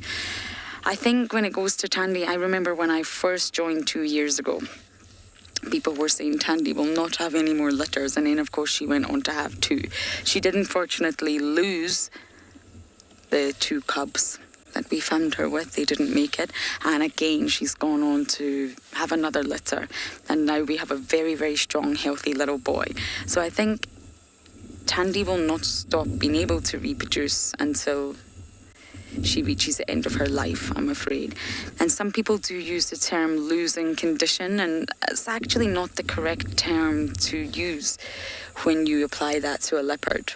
Yes, they'll get older, they'll get a bit grumpy, get a bit tattered around the ears and the face, but they're not losing condition. If a leopard was to lose condition, it wouldn't last long out here. It would just peacefully slip away into the night and probably never be found. So both Tandy and the likes of Tingana are thriving. They're really fit. Yes, they're older, but they're extremely fit and healthy. So I have no idea how many more litters Tandy may have. She could go to 16 years old, she could go older. She knows this environment. She's navigated this landscape for 14 years. She's surrounded by offspring. She knows who her enemies are. Still territorial. I really don't know.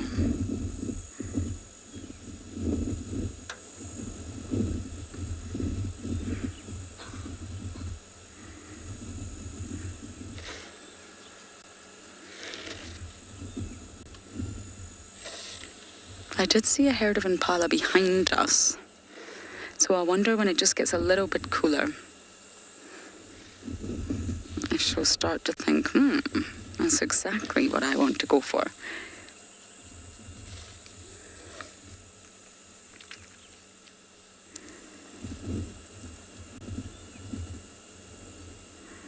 Kolla fram till idag från approaching cruise confidence from the east.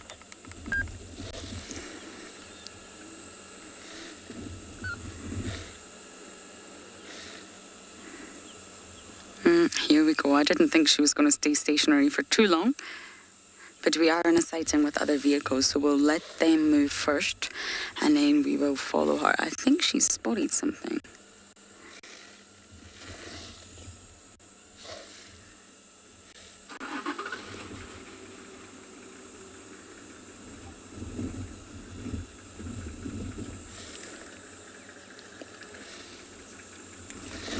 We're going to have to just let these other vehicles move. I'm afraid there's not much we can do. And then once we're able to catch up with her, we will, and we're going to go and show you guys all those battle ears.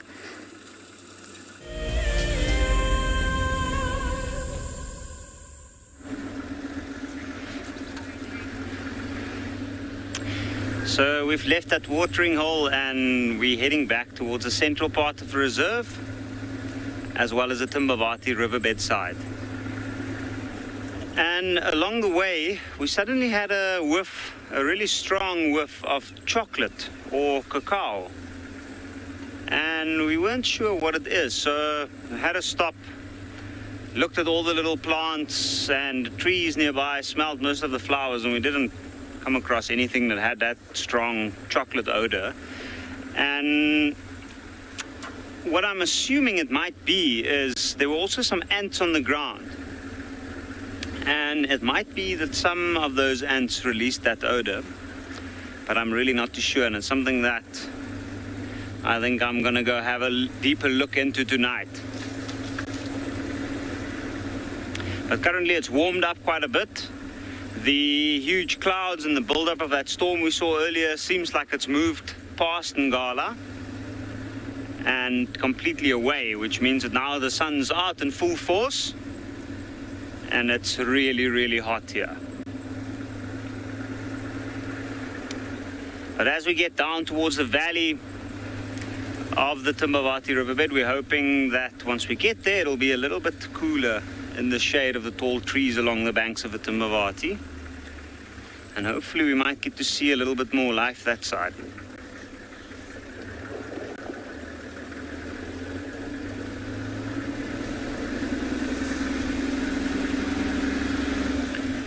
The area that we're driving through is an area with large open spaces.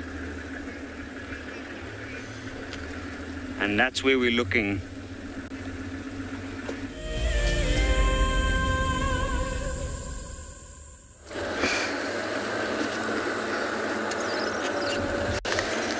Oh, we are just repositioning. Bear with us.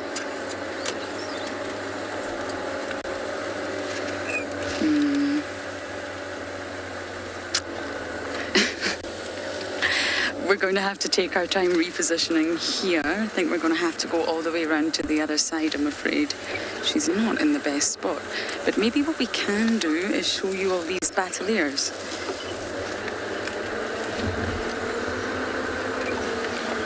It's so unbelievable. Look at them all. You're going to see them in just a moment. Can you get them from here? I was going to try and go a little bit closer. How's that? Okay, hopefully you'll be able to see. I'm obviously going to get my binos out as well. But we have female battalier, male battalier, one juvenile now, two Tonys sitting next to the juvenile and the battaliers side by side, all having a really jolly good time. And another bird just landed, but I can't quite identify it yet. It's gone behind the branch. Isn't this lovely? I've never seen anything like it, really. So it's the male sitting with the juvenile. The female's got that additional barring at the other side. I think it's another Tony that joined. Yes, it is. All different colour morphs. All three of the Tonys are completely different colour morphs.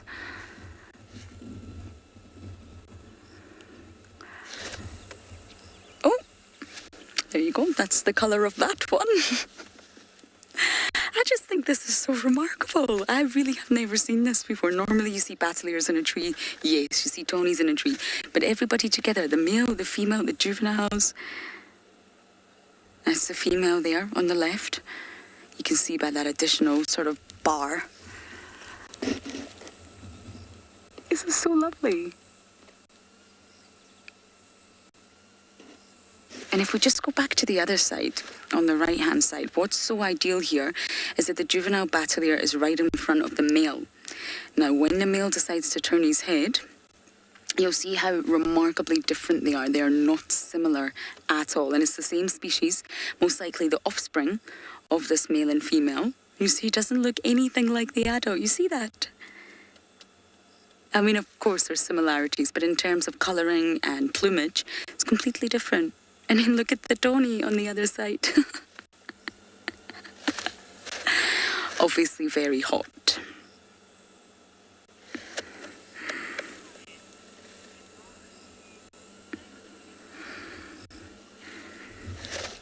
What a really, really lovely sighting.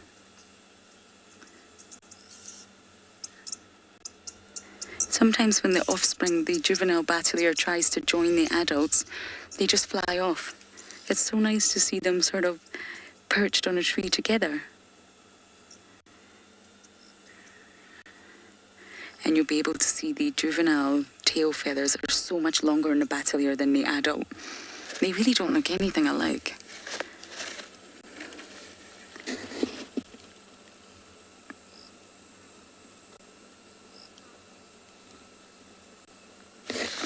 Can we just go to that one that flew? I wonder if, is that a steppe eagle? It looks a lot larger. And if you look at those legs, you see how baggy they are? It almost looks like he's wearing those baggy sweatpants that people wear in the house when you don't really want to see anybody else. And then you get very attached to them. I think this is a steppe. It's very difficult to see the eye and the gape from here. But the tawny feathers on the legs are not this baggy. They're normally tapered. They start off thick and then they go down to a point. Wow, if I'm correct, that's 3 different species all chilling together, getting ready for sundowners.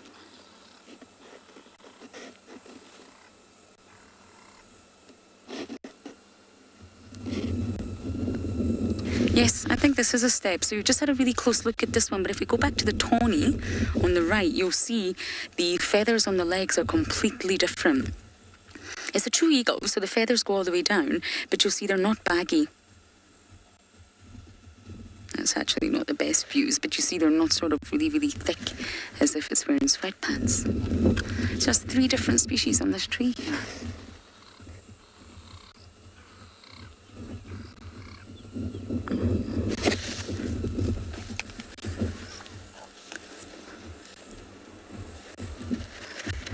FC, can I just check you're still with us?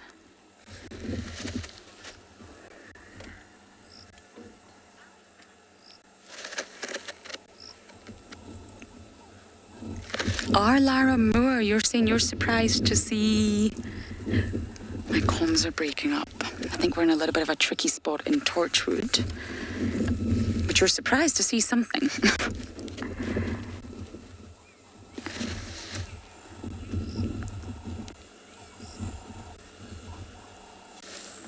Mel, can you just repeat that comment from Lara Moore?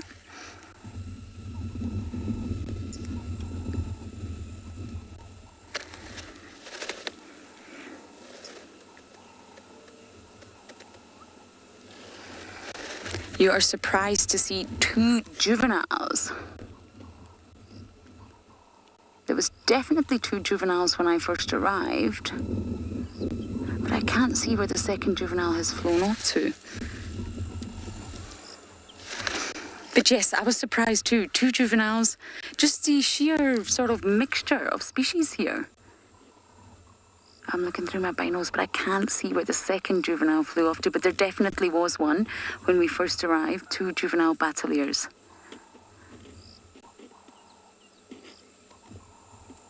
Wow.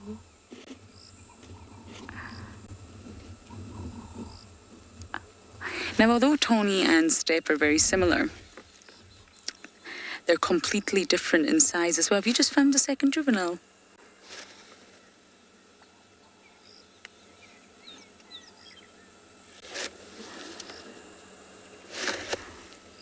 I'm not sure if that is the second juvenile or not.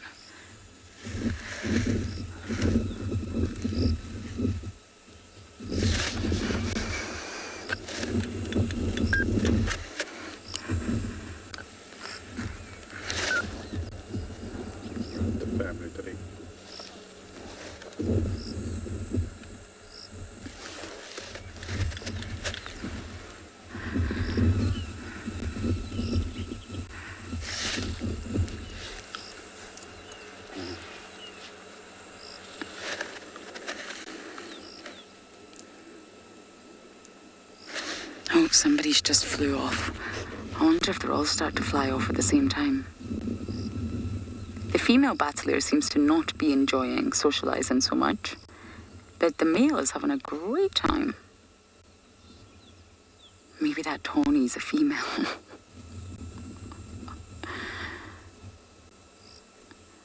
You know, birds, when they're said to be monogamous, 90% of birds are said to be monogamous. And yet, it's really not often true. Storybooks, you're saying it's a raptor family tree. Yes, it's a raptor family tree.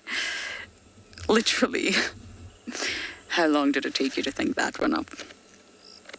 Kurt, did you think that one up? He's king of one-liners, this one. Yes, it's a raptor family tree. Isn't it just remarkable, though? What a lovely, lovely sighting. I do think we will need to go back to Tandy, though, because we're taking space up in that sighting. As you know, there's only 3 vehicles allowed.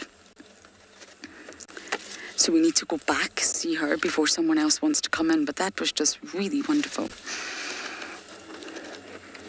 Okay, let's see if we can position.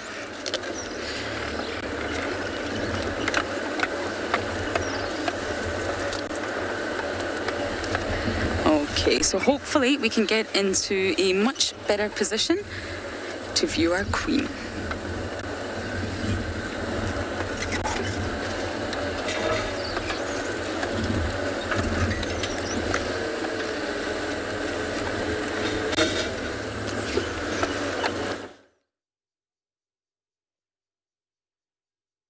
lonely elephant bull has arrived to enjoy a thoughtful moment of solitude here at Ndlovu Dam, away from the crowds, away from all the noise of the other elephants, not the spurfowl. Of course, they are rampantly making lots of noise.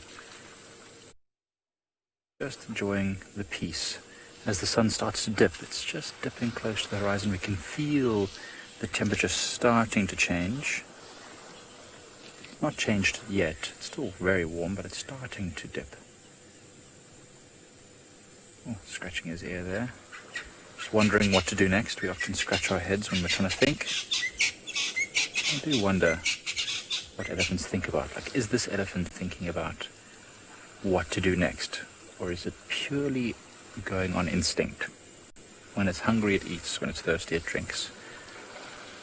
I wonder, does an elephant have a sense of self? I think we discussed this before. I think elephants do have a sense of self. They can recognize themselves in mirrors.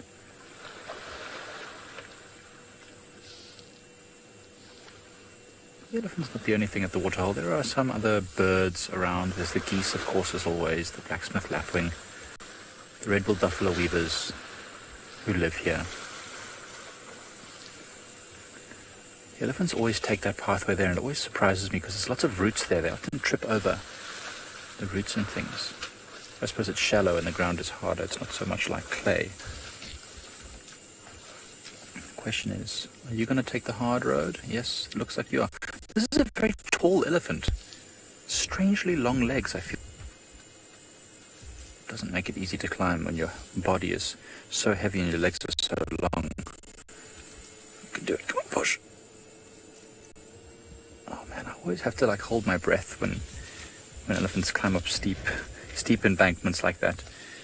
I just feel like I need to help give them a little mental push. See, it's swinging its leg there, the silhouette. Just making a decision, and it's going to go down the other side. Picking up speed as it goes. And gone. Amazing to watch the animals come and go. So we've sat at Ndlovu Dam basically the whole afternoon, and we've seen a buffalo herd early on moving away. We've had lots of elephants come down, of course all the birds coming and going. Lots of birds courting actually. Lots of laughing doves with the males. You can see them puffing out their chests and bobbing their heads trying to entice the females. It didn't look like they were really falling for it though, but it's just so lovely. Really enjoyed it, especially with the heat that we had earlier today.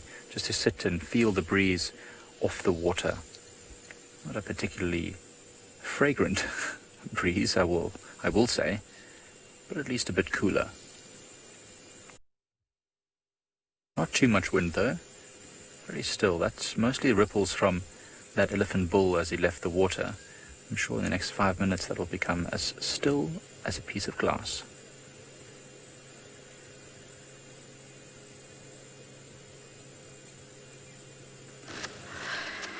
So we finally managed to reposition.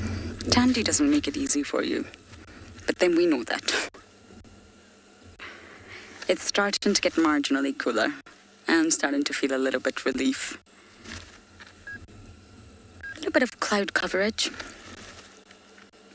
So I can imagine she's starting to feel it too. The intense heat just exhausts everyone. I think we're all going to have an early bed tonight. What about you, Tandy? Are you going to have an early bed? I don't think so. Creatures of the night, and that's one of the main reasons that they are nocturnal, because obviously it's not this hot and humid in winter, but in summer it's almost unbearable. And although they absolutely can hunt during the day, it's going to be exhausting.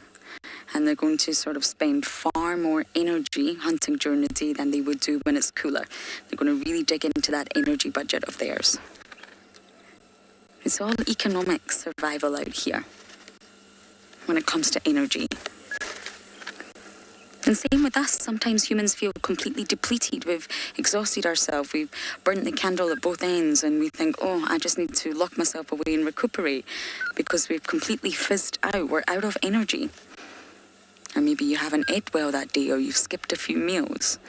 It's very similar. Hello, beautiful.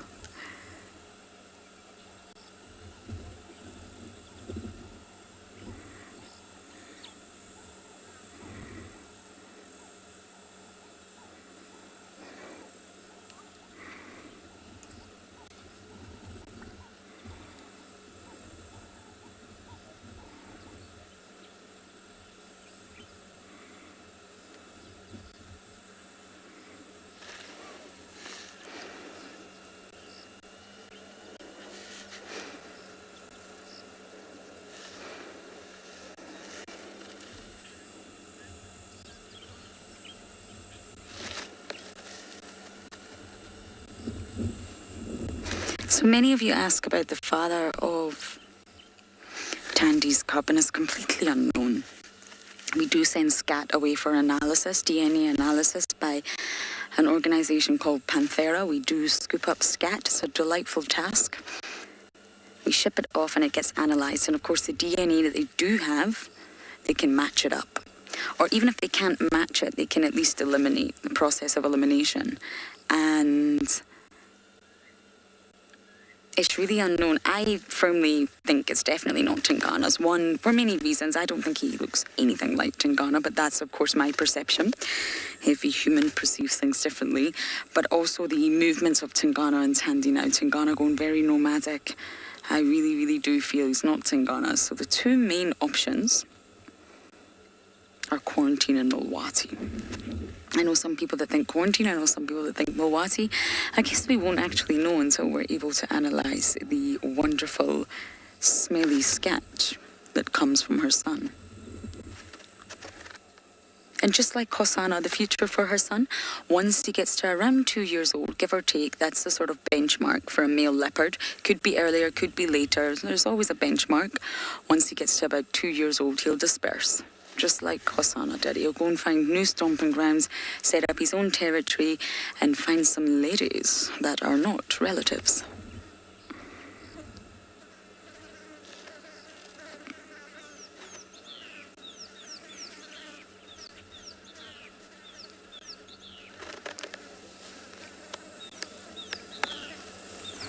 It's very important for a species for the males or the females sometimes to disperse in order to maintain genetic integrity.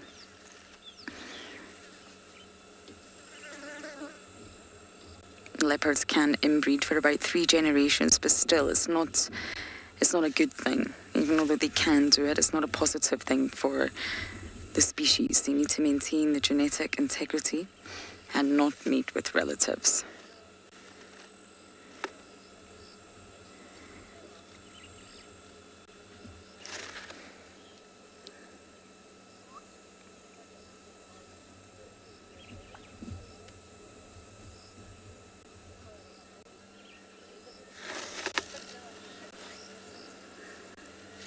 At least if you think about an area like the Sabi Sands where we are, the larger area of the Sabi Sands is fenced for many reasons, to protect predators from, well, going into civilizations, I guess. But it's a huge area. There's lots of room for movement.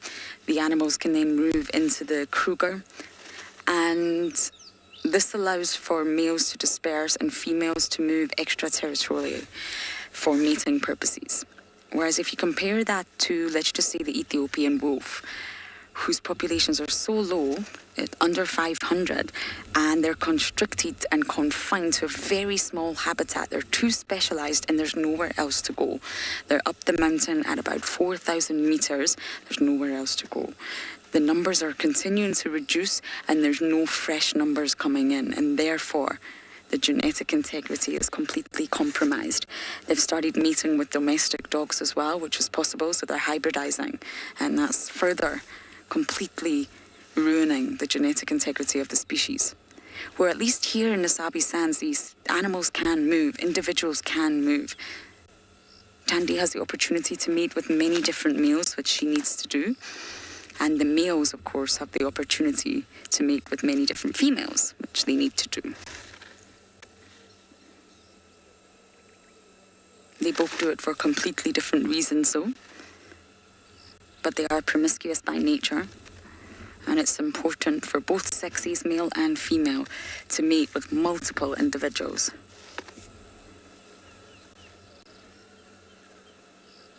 Why? Well, for males, you're just sowing your wild seeds, I guess, and producing as many offspring as you can that will have your DNA.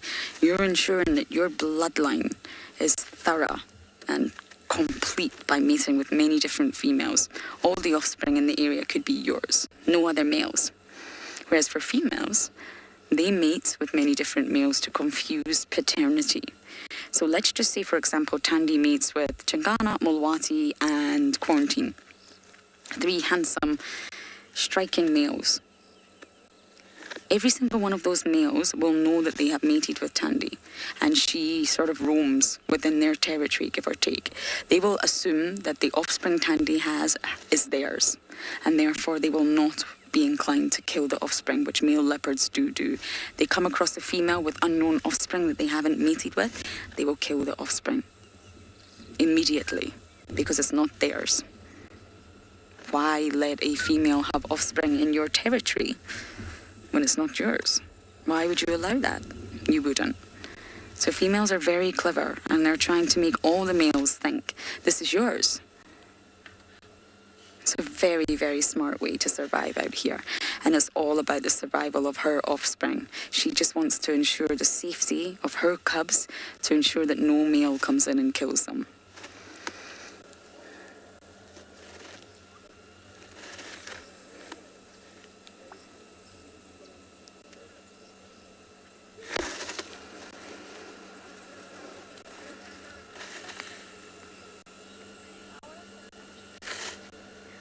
Vane, I think that name was. You're asking, why are leopards so difficult to find? Well, they're not, really. Not here.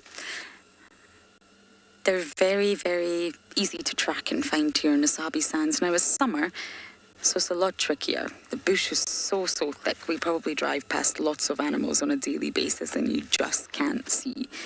There's lots of tracking skills that you can follow. You listen, you use your sense of smell, you look for signs. If they've got a kill, maybe vultures are in the area. And we also know their territories. I was actually saying this morning that they're creatures of habit.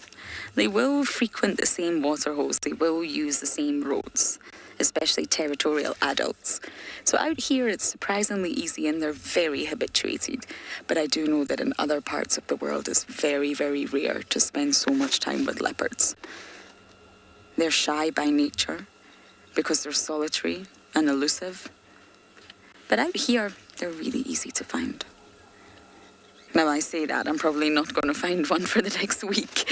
But in comparison to other parts of the world, they are easy to find.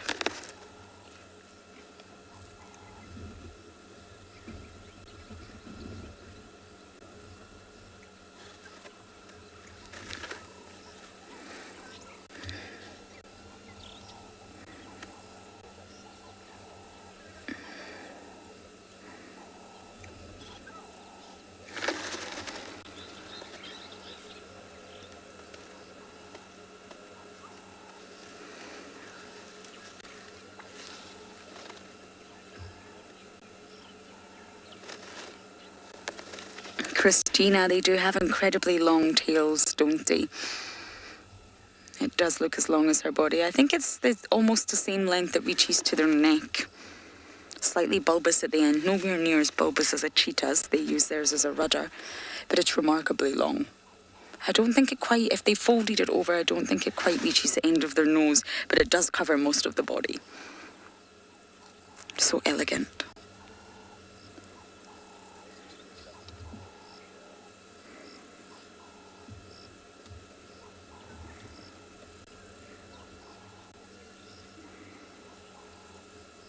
I'm really, really hoping our cub bounds along and joins her.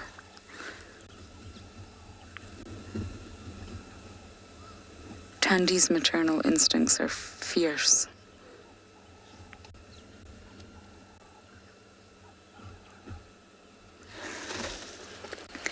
Okay, we're going to sit as long as we can at this sighting with Tandy.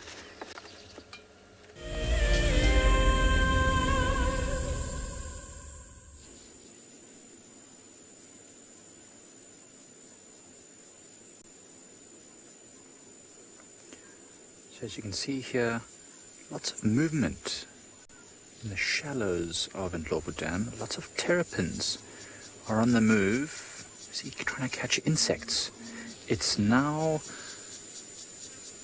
late in the evening and it's still incredibly humid, and this is the perfect weather for insects. Not a breath of wind, as you can see, apart from the ripples that these terrapins are making. The water is completely still. And so all these insects are fluttering about, mating, landing on the water to drink. Them are laying their eggs there. And the terrapins are just going along and snapping them all up. Do you see that? Every now and again it just snaps it up. So terrapins are carnivorous. which sets them aside from tortoises and turtles that live in the ocean and tortoises that live on land. Terrapins are carnivorous, so they eat insects, but they'll also eat fish if they can catch them, as well as birds, interestingly enough. They also catch birds quite often, doves and things that come down to the water's edge. Now these ones are very small, so I don't think they'll be catching any doves, but they're certainly eating all the insects that they can find. And you can see a lot of insects flying around, in fact, and even landing on the surface of the water. I think it's going to be a lot of mosquitoes tonight. But they also say this, I don't know if it really happens. I suppose the pressure in the air is very high, the barometric pressure right now. So perhaps it like forces all the insects to come a lot lower. They can't be, so I mean, I'm not really sure how weather patterns work in great detail. But I know certainly they say when there's rain on its way, you often see birds flying low down. That's often a sign that rain is coming. The mic forked out last time. I'll be listening to you. Welcome back to Tswalu. Welcome back. We are journeying very slowly through this wonderful and very diverse landscape. And we are slowly meandering through this very... David obviously can just give you a nice overview of how spectacular this section of Tswalu really is. And the angle of the sun at the moment is just allowing these trees to beam with light. They do have tiny little hairs on them, coating these leaves, and it does give it a more silvery appearance, hence the name silver cluster leaf. But a remarkable spot, and we are looking for any tracks or any signs of animals while we're slowly moving through this area. It's a bit quiet for birds. We've been looking at a tree or two, also fairly quiet with insects. But we're going to keep on going further west over here, and then we're going to end up on that big dune, and we're going to do a little bit of a scan and see what we can find. But a remarkable scene to be in and amongst. So nobody's crossed this side. A lot of oryx tracks, a lot of eland have come through here. A big herd of eland. This herd is about 150 strong through this section of Tswalu. But all in all, sometimes you just need to stop and appreciate these simple things, because it is really and truly breathtaking to be in and amongst these magnificent trees. And typically they like dune crests. Also found with Tswalu, they love dune crests. They dominate sections of dunes. And then you can also find them in drainage lines. That's where they like to be. So they typically occur here in the northern part of South Africa, and then you find them in patches going through into Botswana, which is not far from us, only about 80 kilometers. We have one of the border posts positioned off of Tswalu's location.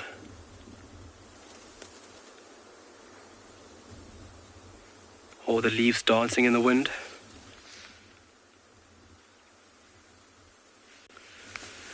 But we're going to continue a little bit more west, and we're going to end up on that lovely viewpoint, and hopefully we can spot an animal or two from up there. So let's just back up over here. We've been looking for cheetah tracks. There's a few cheetah that do like to hang out in this area. They are sub-adult, so they're a little bit skittish.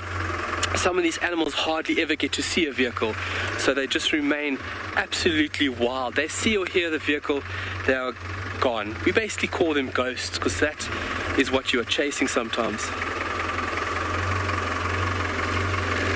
But patience is key, and this is the part where animals do like to become a little bit more active. We do have a fairly cool day today. It's not a very warm day. It's a nice cool breeze coming from the southwest, and just keeping myself and David nice and cool.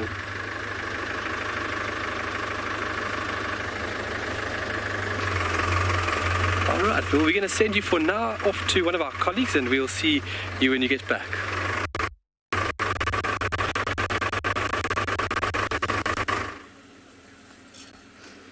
Good luck with your tracking, Cheetah Cow. I didn't need to track this cat. She was perfectly placed, almost where she was this morning. She hasn't moved very far. Now, going back to sort of economics and energetics, I guess is a better word than economics. And it's the currency for survival for any species in the animal kingdom, be it a tiny little nudibranch to a octopus, to a snake, to a leopard. Energetics is really, really important. And the animals got to balance the calories, if you like, that they consume with the calories that they're spending. I'm sure we all know about counting calories. It's not fun. But of course, they don't do it consciously. They just need to make sure they have enough and always run at a surplus, especially if they want to reproduce. It's very, very important for Tandy. And when a mother and son travel together, there was an interesting study that actually said the cub spends about 12% more energy than mom traveling the same distance. So let's just say Tandy and her son are traveling along Cheetah Cut Line. The son's going to use up 12% more on top of what is spent than Tandy's spending, because the smaller is taking a lot more energy to keep up with mom, taking bigger leaps and bigger strides. And the study also says a female who has any offspring about 1 year old, that takes up an additional 8% of your calories. So based on what they're doing, obviously it will eat into the energy budget at different rates. And this drives their influence to kill. So that's what it really means to be a predator. You've not got enough energy, you're not going to be able to sort of make these successful hunts, or at least attempt to make the successful hunts.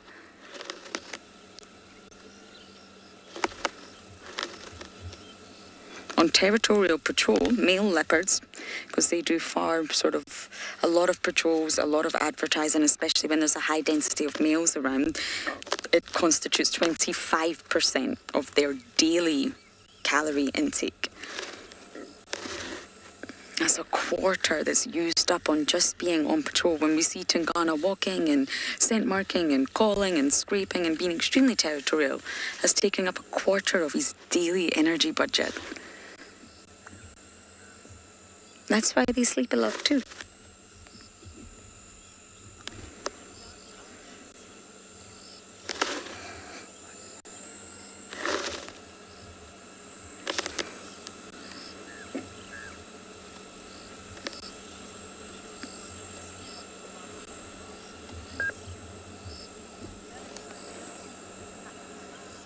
And that's why leopards generally snack a lot. And I use snack very loosely, but you'll find them eating squirrels or mongoose or scrub hares just to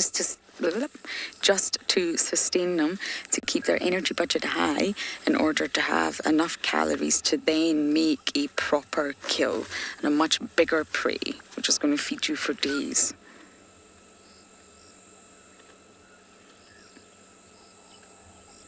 You'll see Tandy do that a lot.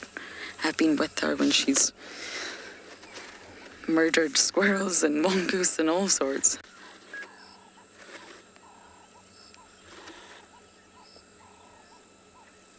Melinda, yes, the movement of the tail can sort of act in a form of communication, not necessarily overall mood, but normally when it's just flat like this, she's just relaxing.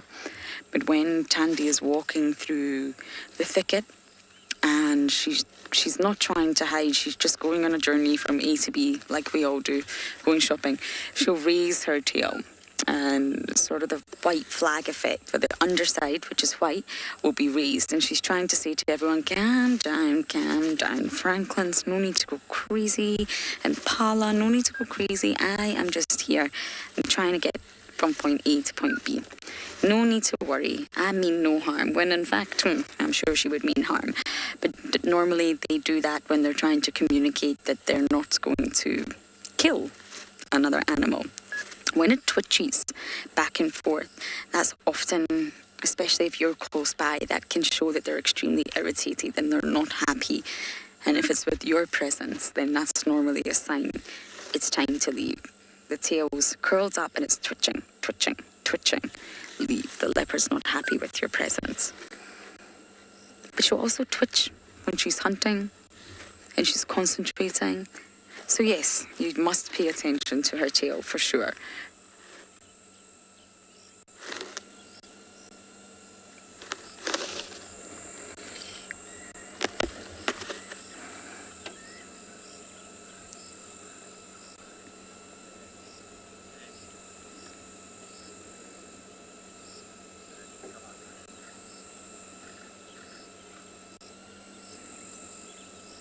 She also uses it as a fly swatter. Let's not forget that.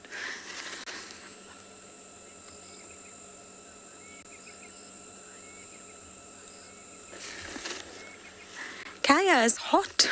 It was 41 degrees Celsius today, 105 degrees Fahrenheit. We all suffered. I actually had to make an emergency stop back at camp for extra water. It's hot. Panting is just breathing. Domestic dogs do it, domestic cats do it. It's just a automatic biological function that we all do to survive. But she starts to pant heavily when she's hot. So she's trying to draw heat away from her body through evaporative cooling, which is exactly the same as us sweating. So when we sweat, what's happening is the surface of our skin is becoming moist with sweat droplets from the glands. And when the water droplets start to evaporate, it actually draws heat away from the body, and sweat is extremely effective and efficient. But Tandy can't do that. So she'll seek shade, but she'll also pant, and it's just breathing, but rapidly, and she's trying to pump air in and out of her mouth, which is very moist. She'll have a lot of saliva there, and the evaporation will draw heat away from her body. That's why we always see them panting. It's summer here in the Lowveld. It is hot. She's cooling down now. I can tell by her sort of behaviour here. She's cooling down like the rest of us. They'll also pant when they're exhausted. So if they've just made a really difficult kill and they're tired, they'll also pant. Just like us going for a jog.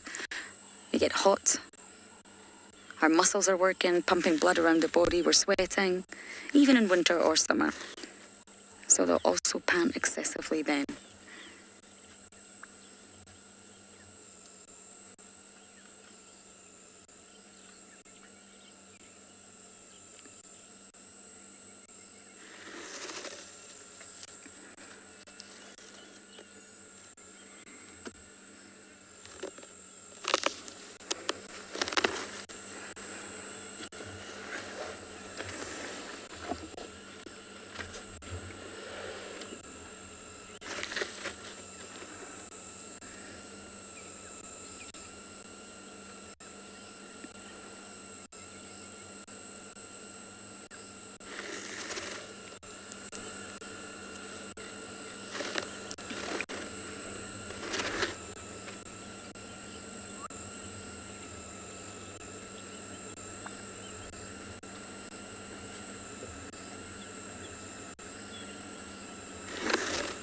She's scanning now. It's a perfect vantage point to be higher up. See what's around you. But she's laying flat, so other animals may not necessarily spot her. That's why you often find leopards on termite mounds.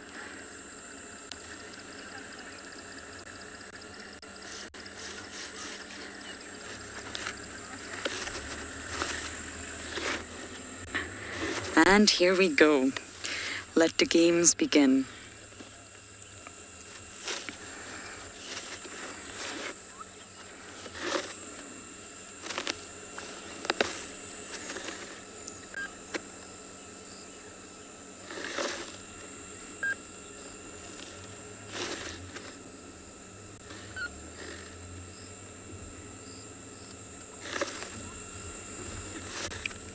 I wonder if she'll head for water. We're not too far away from Torchwood Dam, but I'm hoping she doesn't. We don't get very good signal there.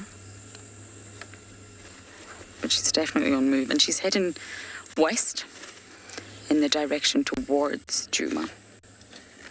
Now we're just going to let the other vehicle catch up with her first, and then we'll follow slowly behind.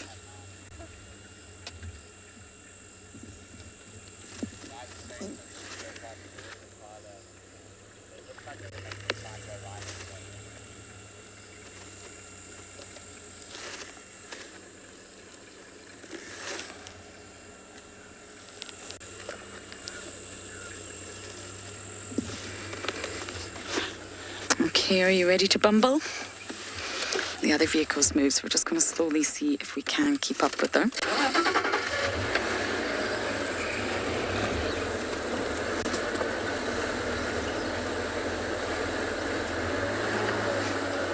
Oh, we're not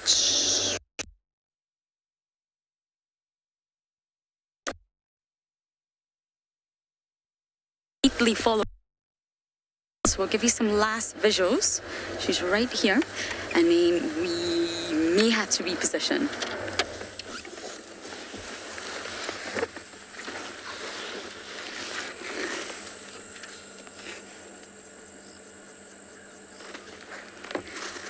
There you go. So we will do our very, very best here to keep up with them. We're going to send you guys to some other live location.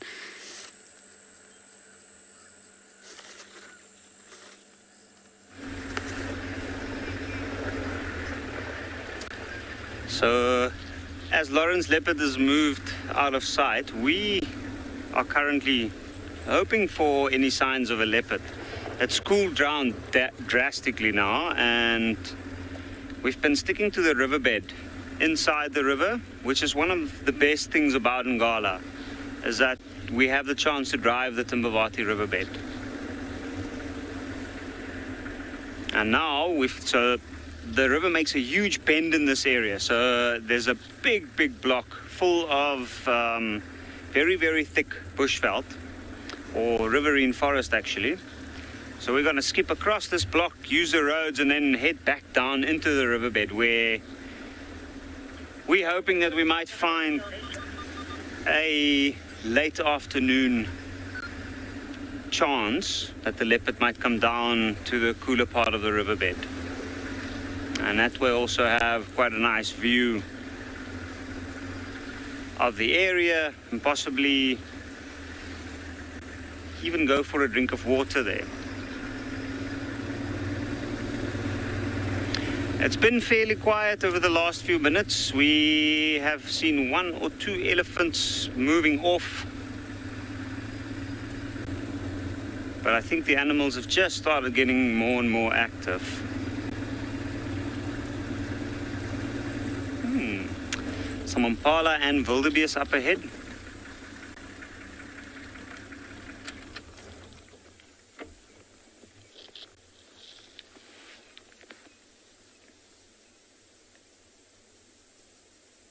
And they're just casually feeding.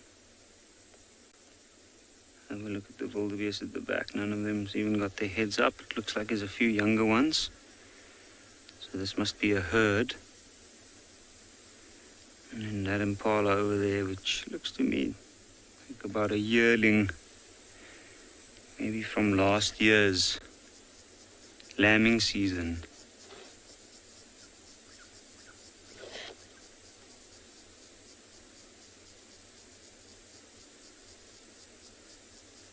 And then impala just had a quick look, see if there's anything nearby.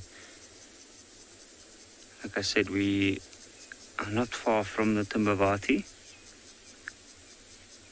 and there's quite dense riverine sections, but in the direction that wildebeest is facing, there's a large clearing,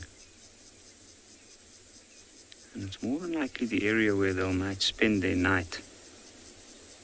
It's nice and open. At the moment the cloud cover's moved off.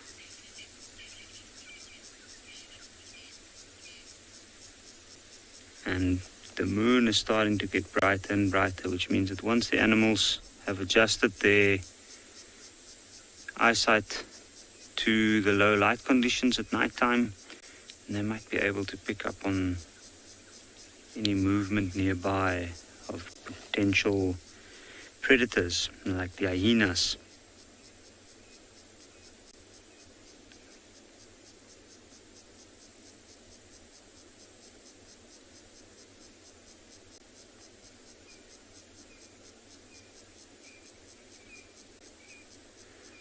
But they're also utilizing this last little bit of light. The sun's already hidden away behind the clouds in the distance. And that's why they look like they're frantically eating. Just have a look at that sunset. Unbelievable.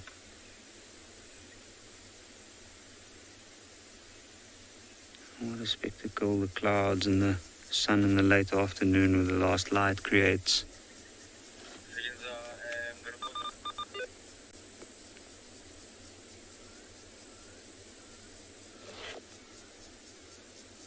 But once that sun's down and the light's gone, that's when the predators start to prowl.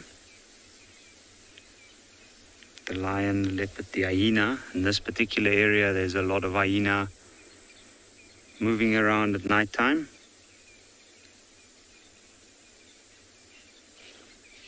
And we have been seeing quite a few hyenas out today. And what I found personally is also that the humid weather does have an effect on the animals' behavior. It makes them really active. But I think we're gonna move on and head back towards the riverbed.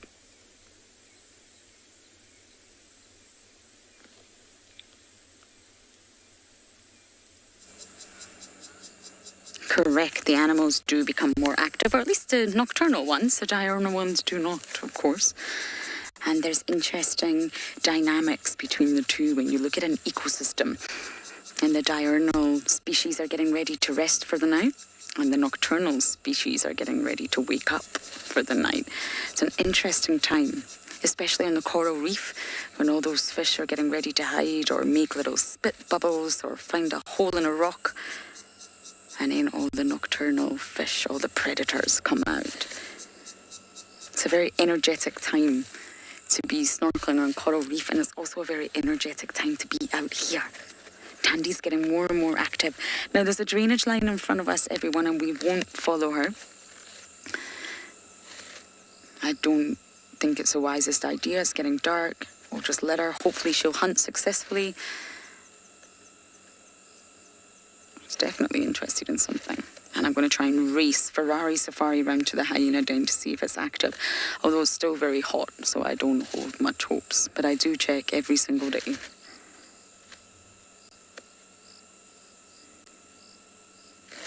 See the tail's twitching when we're just talking about the tail? So she's not really communicating, but she's concentrating very much. She's hungry. She's got to find dinner tonight.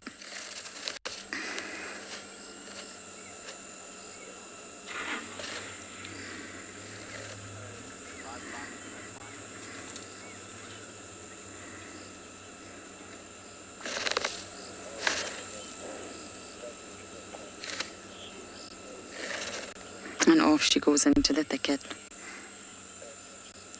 And we obviously just got asked how are leopards difficult to find, and that's why. You see how easily she blends in.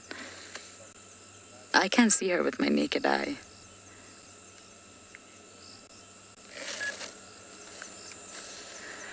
So everyone, we are going to leave Tandy now, and I'm going to race back to Juma and very hopefully find this hyena den active.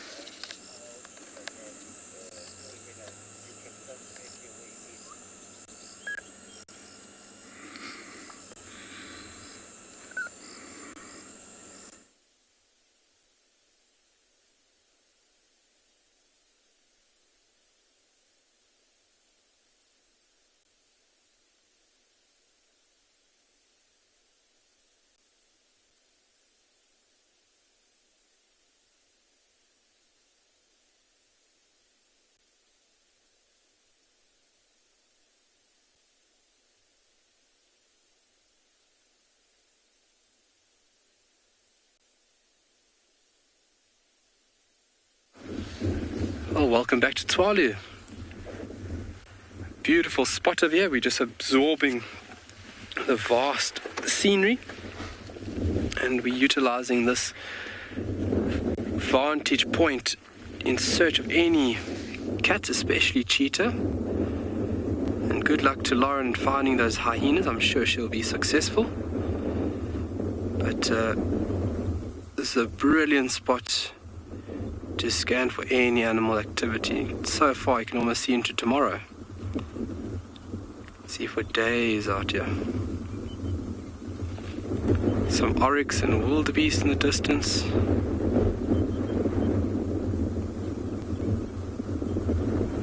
We have now exited.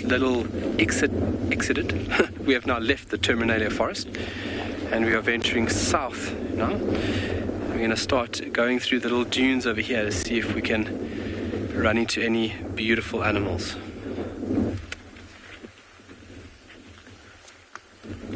Just imagine walking back in the day. Imagine being an early inhabitant of Southern Africa and having to move over this vast landscape.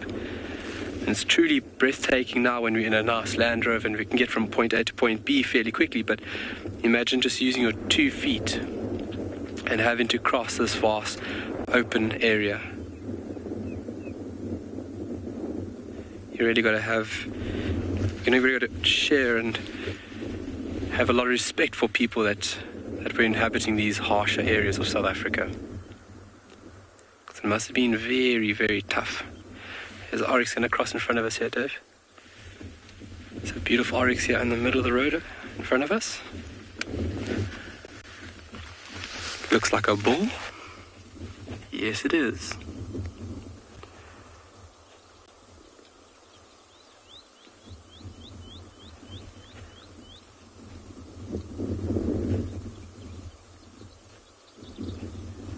And this is one animal that is very well suited to these harder environments. You can see his horns are quite short and quite thick around the base section. He's got quite a big tummy. But just rule of thumb, if you see antelope by themselves, generally they'll be a male. Females like to hang in herds, like to associate themselves with other females. It's a slight bell shape within the horns, a bend within the horn structure itself, so a clear indication that it's a male. He's also got a hairy belly button.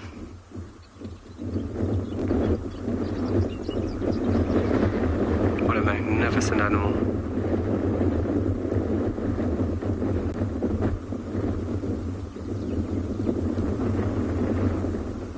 And those horns obviously being formidable weapons to keep that animal alive out here, so if a predator had to rush up and give it a go, those horns will be very invaluable tools to ward off predators.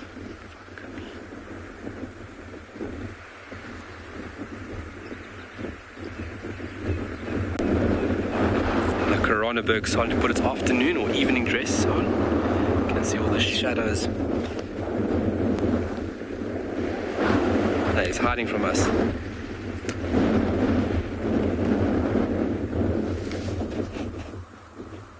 Just a very beautiful scene. So a good scan we've given here.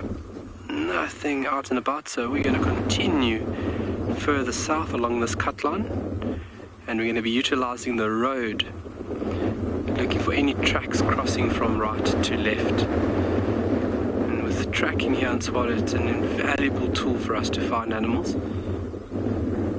Not that we found many tracks today.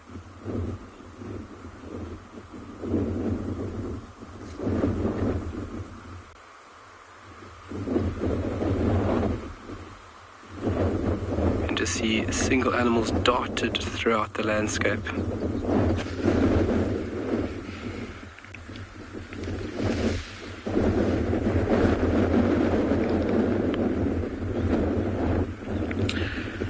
Stuck in bed, how often do I pinch myself? Every single day being out here. We are very, very lucky, and it is literally like living a dream.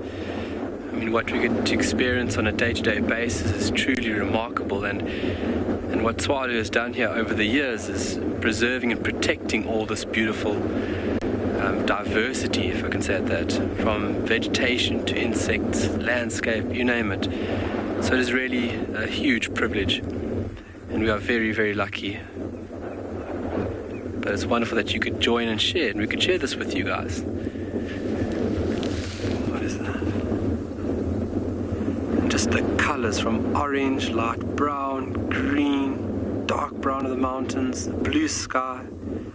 It's just endless, constant eye candy, even if there are no animals.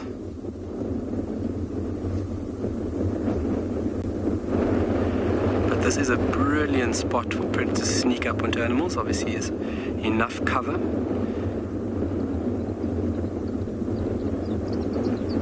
But from a very in-depth scan of it that we've given this area now, I don't see anything, which is okay.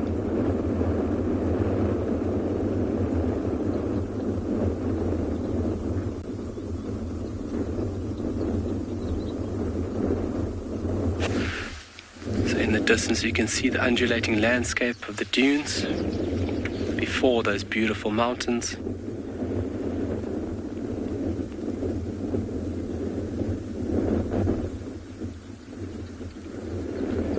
It's just remarkable.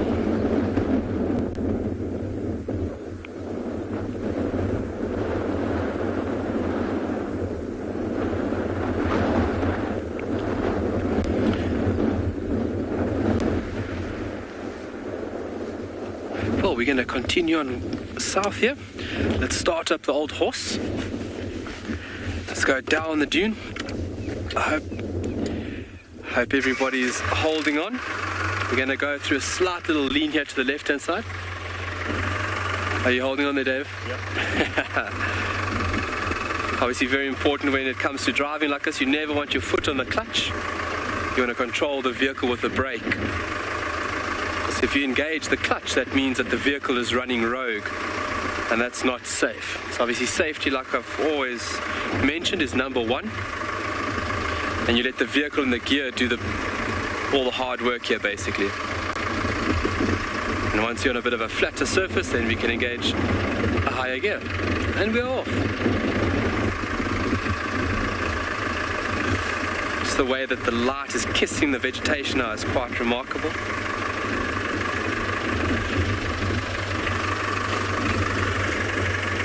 Nice bit of activity from an aardvark last night.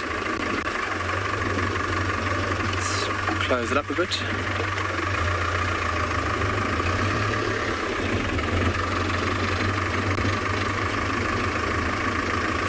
Animals are really busy on this road. Obviously using their remarkable digging ability to unearth all their favorite foods.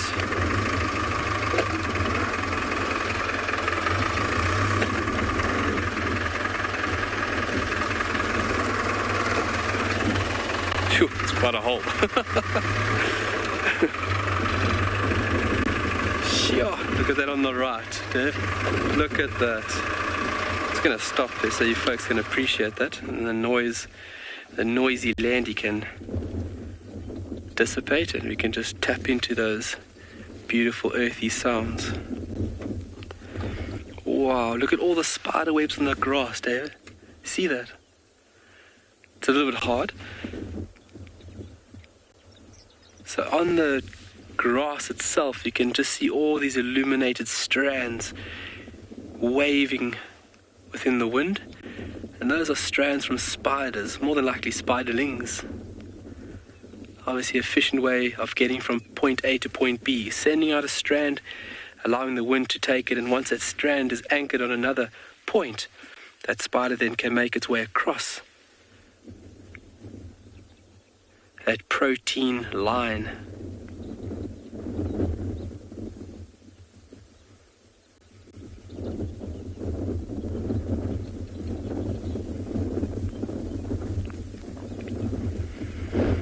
And then we've got the dominance of blackthorns. That strip of green there, that is an impenetrable thicket of blackthorn. A very prominent medium to small shrub here on Tswalu, especially in the section that we are in now. And if you go through Tswalu, 11 different vegetative groups. Depending where you are, close to the mountains, far from the mountains, in the dunes, far in the south, vegetation grows accordingly to the rainfall, which works at a gradient from the southwestern corner to the northeastern corner, which is incredible to see this ever-changing format of vegetation.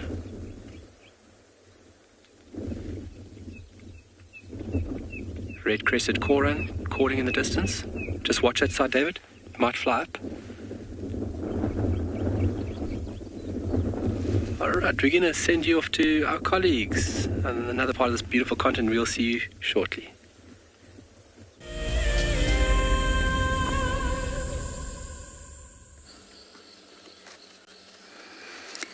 Now I'm hoping that you can just get a sense of the sort of scenic skies we can see tonight. Pink, fluffy clouds. So although we can't see the sun setting, it's very dramatic at our side. So we thought, let's just sit here. You can all sit with us and enjoy the sounds of the bush.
And we're still driving the riverbed. We're driving one of the tributaries into the Timbavati now, having a look for any smaller nighttime creatures actually.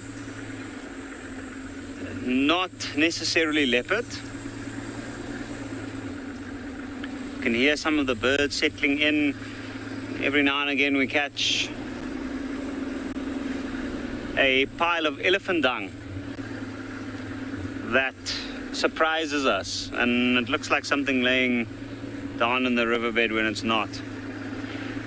Now, this particular tributary, the water table under the sand is quite high, so I find that the elephants come here often to come and dig for water. And the water's fresh, it's nice and cool during the heat of the day. As it ciphers through the sand, it also gets clean. So in reality, even us, we can drink it.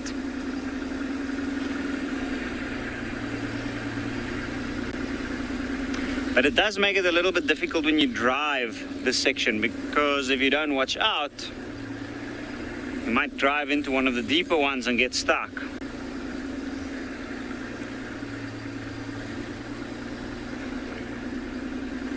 Now up ahead there's a section where there's a very big tree, and there's one of the female leopards in the area that used to use that tree often when she was young.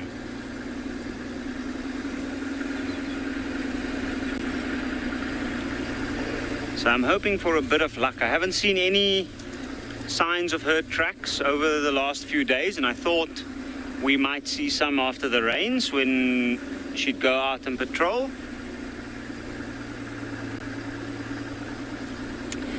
But no luck as of yet.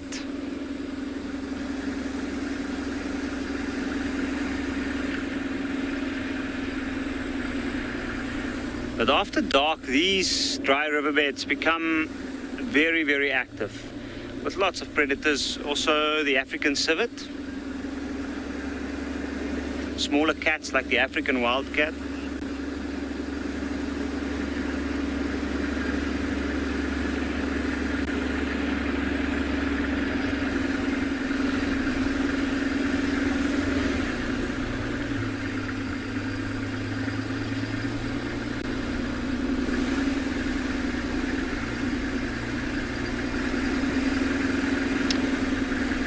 But I have to say, because of the heat that built up during a day in the sand, it's still very, very hot.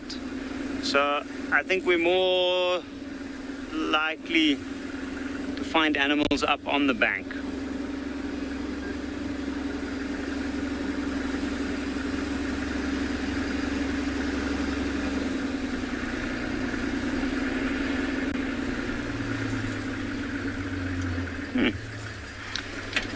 And then, of course, we have the elephants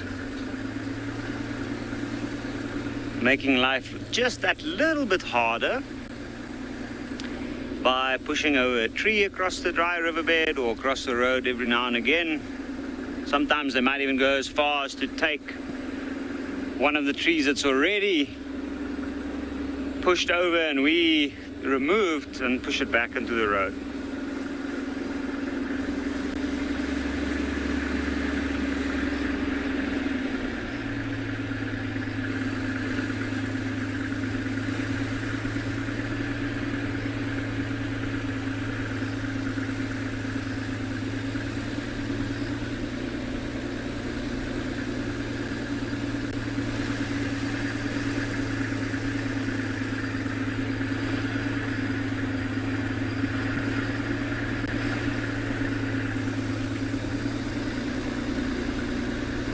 And there's always a chance that there is something smaller of a nocturnal nature hiding in the tall grass on the banks of the riverbed.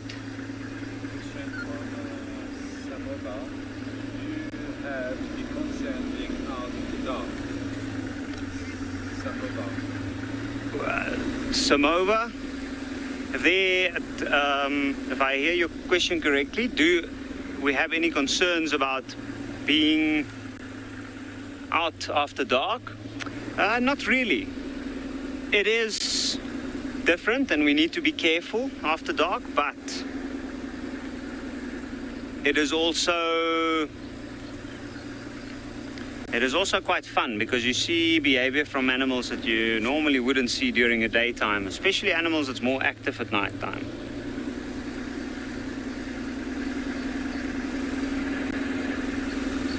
Most of the nocturnal animals, we just know that they move around here. We don't really know that much about their behavior.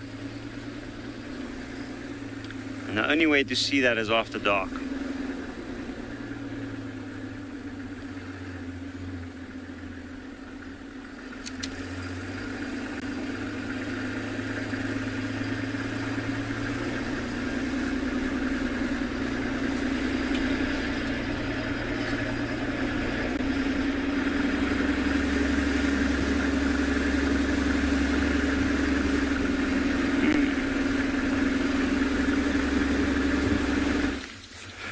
Welcome back. We have gone about half a kilometre south on that long straight road that you guys folks were with us. Now we've just stopped because we are hearing an amazing bird, a red-crested coran. Myself and David are really trying to get a spot in where we can view and show you guys this magnificent display. But in the meantime, we're just going to take a look at these lovely things. Look at that. So you folks would have seen from flowers, those beautiful pom-pom-like flowers, covering the entire tree. This is the seed pod from the blackthorn. So quite remarkable how you folks would have seen from flower, and then after flower, now producing beautiful seeds. 2 to 3 seeds in these seed pods, and they actually split when they dry. There you can see one splitting quite nicely, and that obviously deposits the seed. There's a little seed tucked away inside there. Just look right at it. Just watch it. It is such a tricky thing, and myself and David are trying to formulate a plan on how we can catch this bird in full display. So this bird calls, giving that single sharp whistle a couple of times, and then it flies vertically for about 30-40 meters, and then at its peak it actually rolls to its back and then descends backwards towards the ground, and then a couple of meters above the ground then opens up its wings and lands. But it's a remarkable display to see, and we really hope that we can catch along the lines. But just really nice to see now. If you folks look over here, if David can bring you back the side, you can see how productive this tree really is at producing a vast amount of seeds, and that ensures that your genetic value or code is then taken out, and it is just very, very successful. They're all dried up now, so that is the part in which seed dispersal will happen. Them falling onto the ground, you can see how that seed was actually sticking to the pod casing itself. That pod casing then becomes a transport vessel, because if the wind blows it gets rolled on the ground and it disperses from this parent tree, or this mother tree, let's say that. And then obviously you'll have little saplings growing in other areas.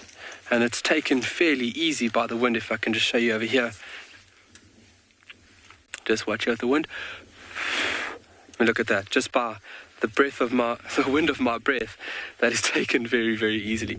So you can imagine how important of a factor wind really is to move and redistribute a lot of items in the bush. Sometimes it is a little uncomfortable, let's so to say, for tracking and birding and fishing, and some people just don't like wind in general, but it is a very, very important factor that drives a lot of things out here.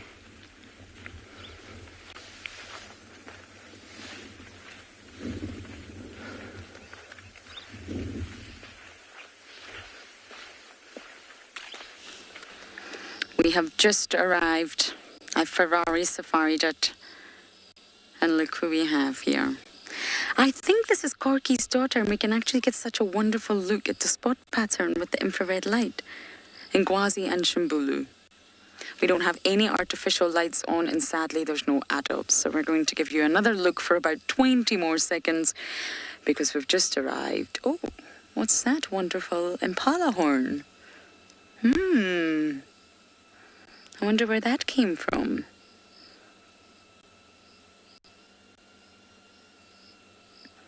So yes, unfortunately, as you know, we don't stay here without any adults, and I think they're just outside the den waiting for them. It's cool enough now, it's dark enough. The sun's almost gone down, and just like Tandy, the hyenas are nocturnal. So bye everyone. It was so lovely to see you. No, don't come close to the car. Nope. We are leaving. I am sorry.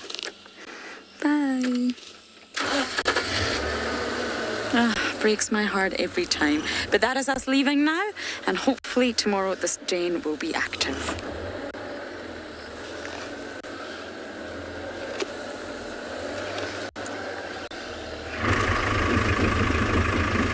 Well, welcome back to Tswalu. Welcome. We're just meandering just very slowly here. We had something run across the road. It might have been a steenbok. It was very quick and they are lightning fast. But we're just going to take a look at the tracks to see what it was. And it was a steenbokkie. Okay. We're just enjoying all the birds settling down. Obviously, they'll also start slowing down now, finding a spot where they feel most comfortable.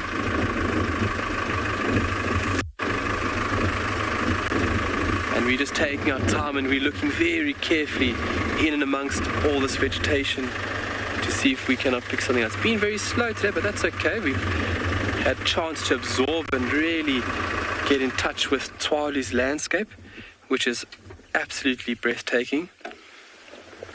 And sometimes you just need those types of drives to really get tapped into the more subtle forms of nature.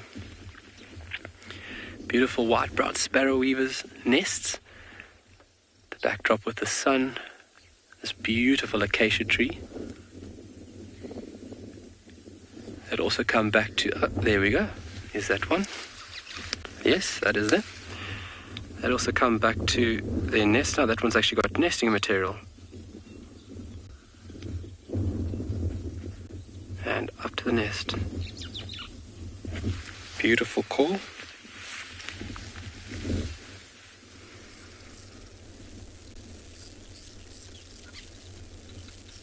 and everything just slowing down now. So this is where obviously all the daytime animals will hang up their boots for the day, and all these nocturnal creatures will start emerging in the next hour or so. Basically a shift in animal activity and animal species. That's very important that you have animals operating at different time frames. So animals utilize different sources of food, utilize different areas, behavior is different, so that it really allows the environment to cope with a high load of animal activity.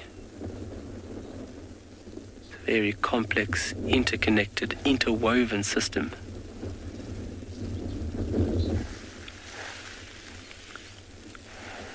So lovely. The setting sun is just magnificent.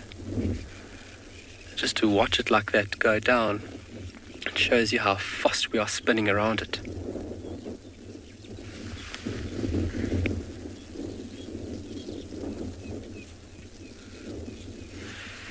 Do you find this landscape very ancient? Yeah. The soil, the alluvial soil here, the moving soil, the sand found in the western sections of Tswalu is from many different origins. So it comes from other places of Africa, and some of the soil is very, very old. Even the rocks that make up the mountains here date back to like 1 billion odd years, which is incredible to think about. The formation of the rocks, and then obviously where all the sand comes from, coming from different parts of Africa, different parts of Western Africa, which is incredible, all the sand being blown in here. And then I love to think about people moving over this landscape, how many footprints have been left here. And we're just meandering through in a Land Rover, streaming live footage of this wonderful and diverse area. And it mind boggles me sometimes. But yeah, I find it a very ancient landscape. It's almost soothing, it's almost calming in its own respect. Some places do have an effect like that on us as humans. For me, it's the ocean and parts of Tswalu. Give me a sense of calm. So as white-browed sparrow weavers settling down, they'll find their nest chambers and their roosting chambers. Having a little bit of communication. There comes another one with more nesting material.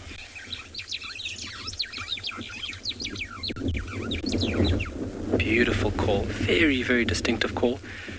Can't muddle up with any other bird here in Tswalu.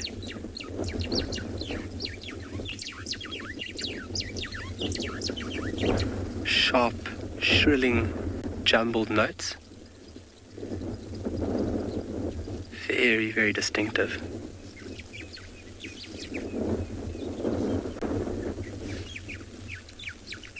And this is one of many colonies that we'd found throughout Tswalu.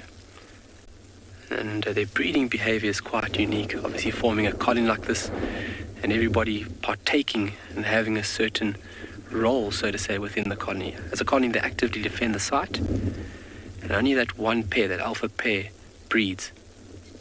Which is remarkable to think about other individuals helping you out to successfully raise your chicks.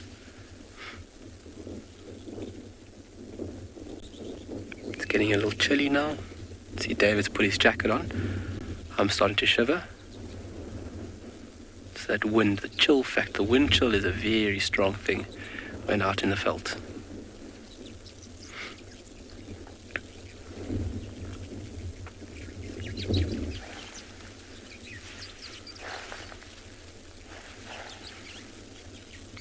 And what a remarkable day it's been. Say thank you to the sun again for all of its energy and light, obviously vital for us. Something that needs to be appreciated more often.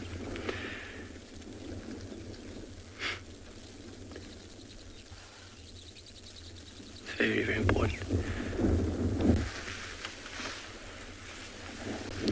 Well, from our side over here, it's been wonderful having you guys on board here at Tswalu Kalahari, from myself and David, and then all of our colleagues are across the continent. To be able to share their knowledge and their passion with you folks is wonderful.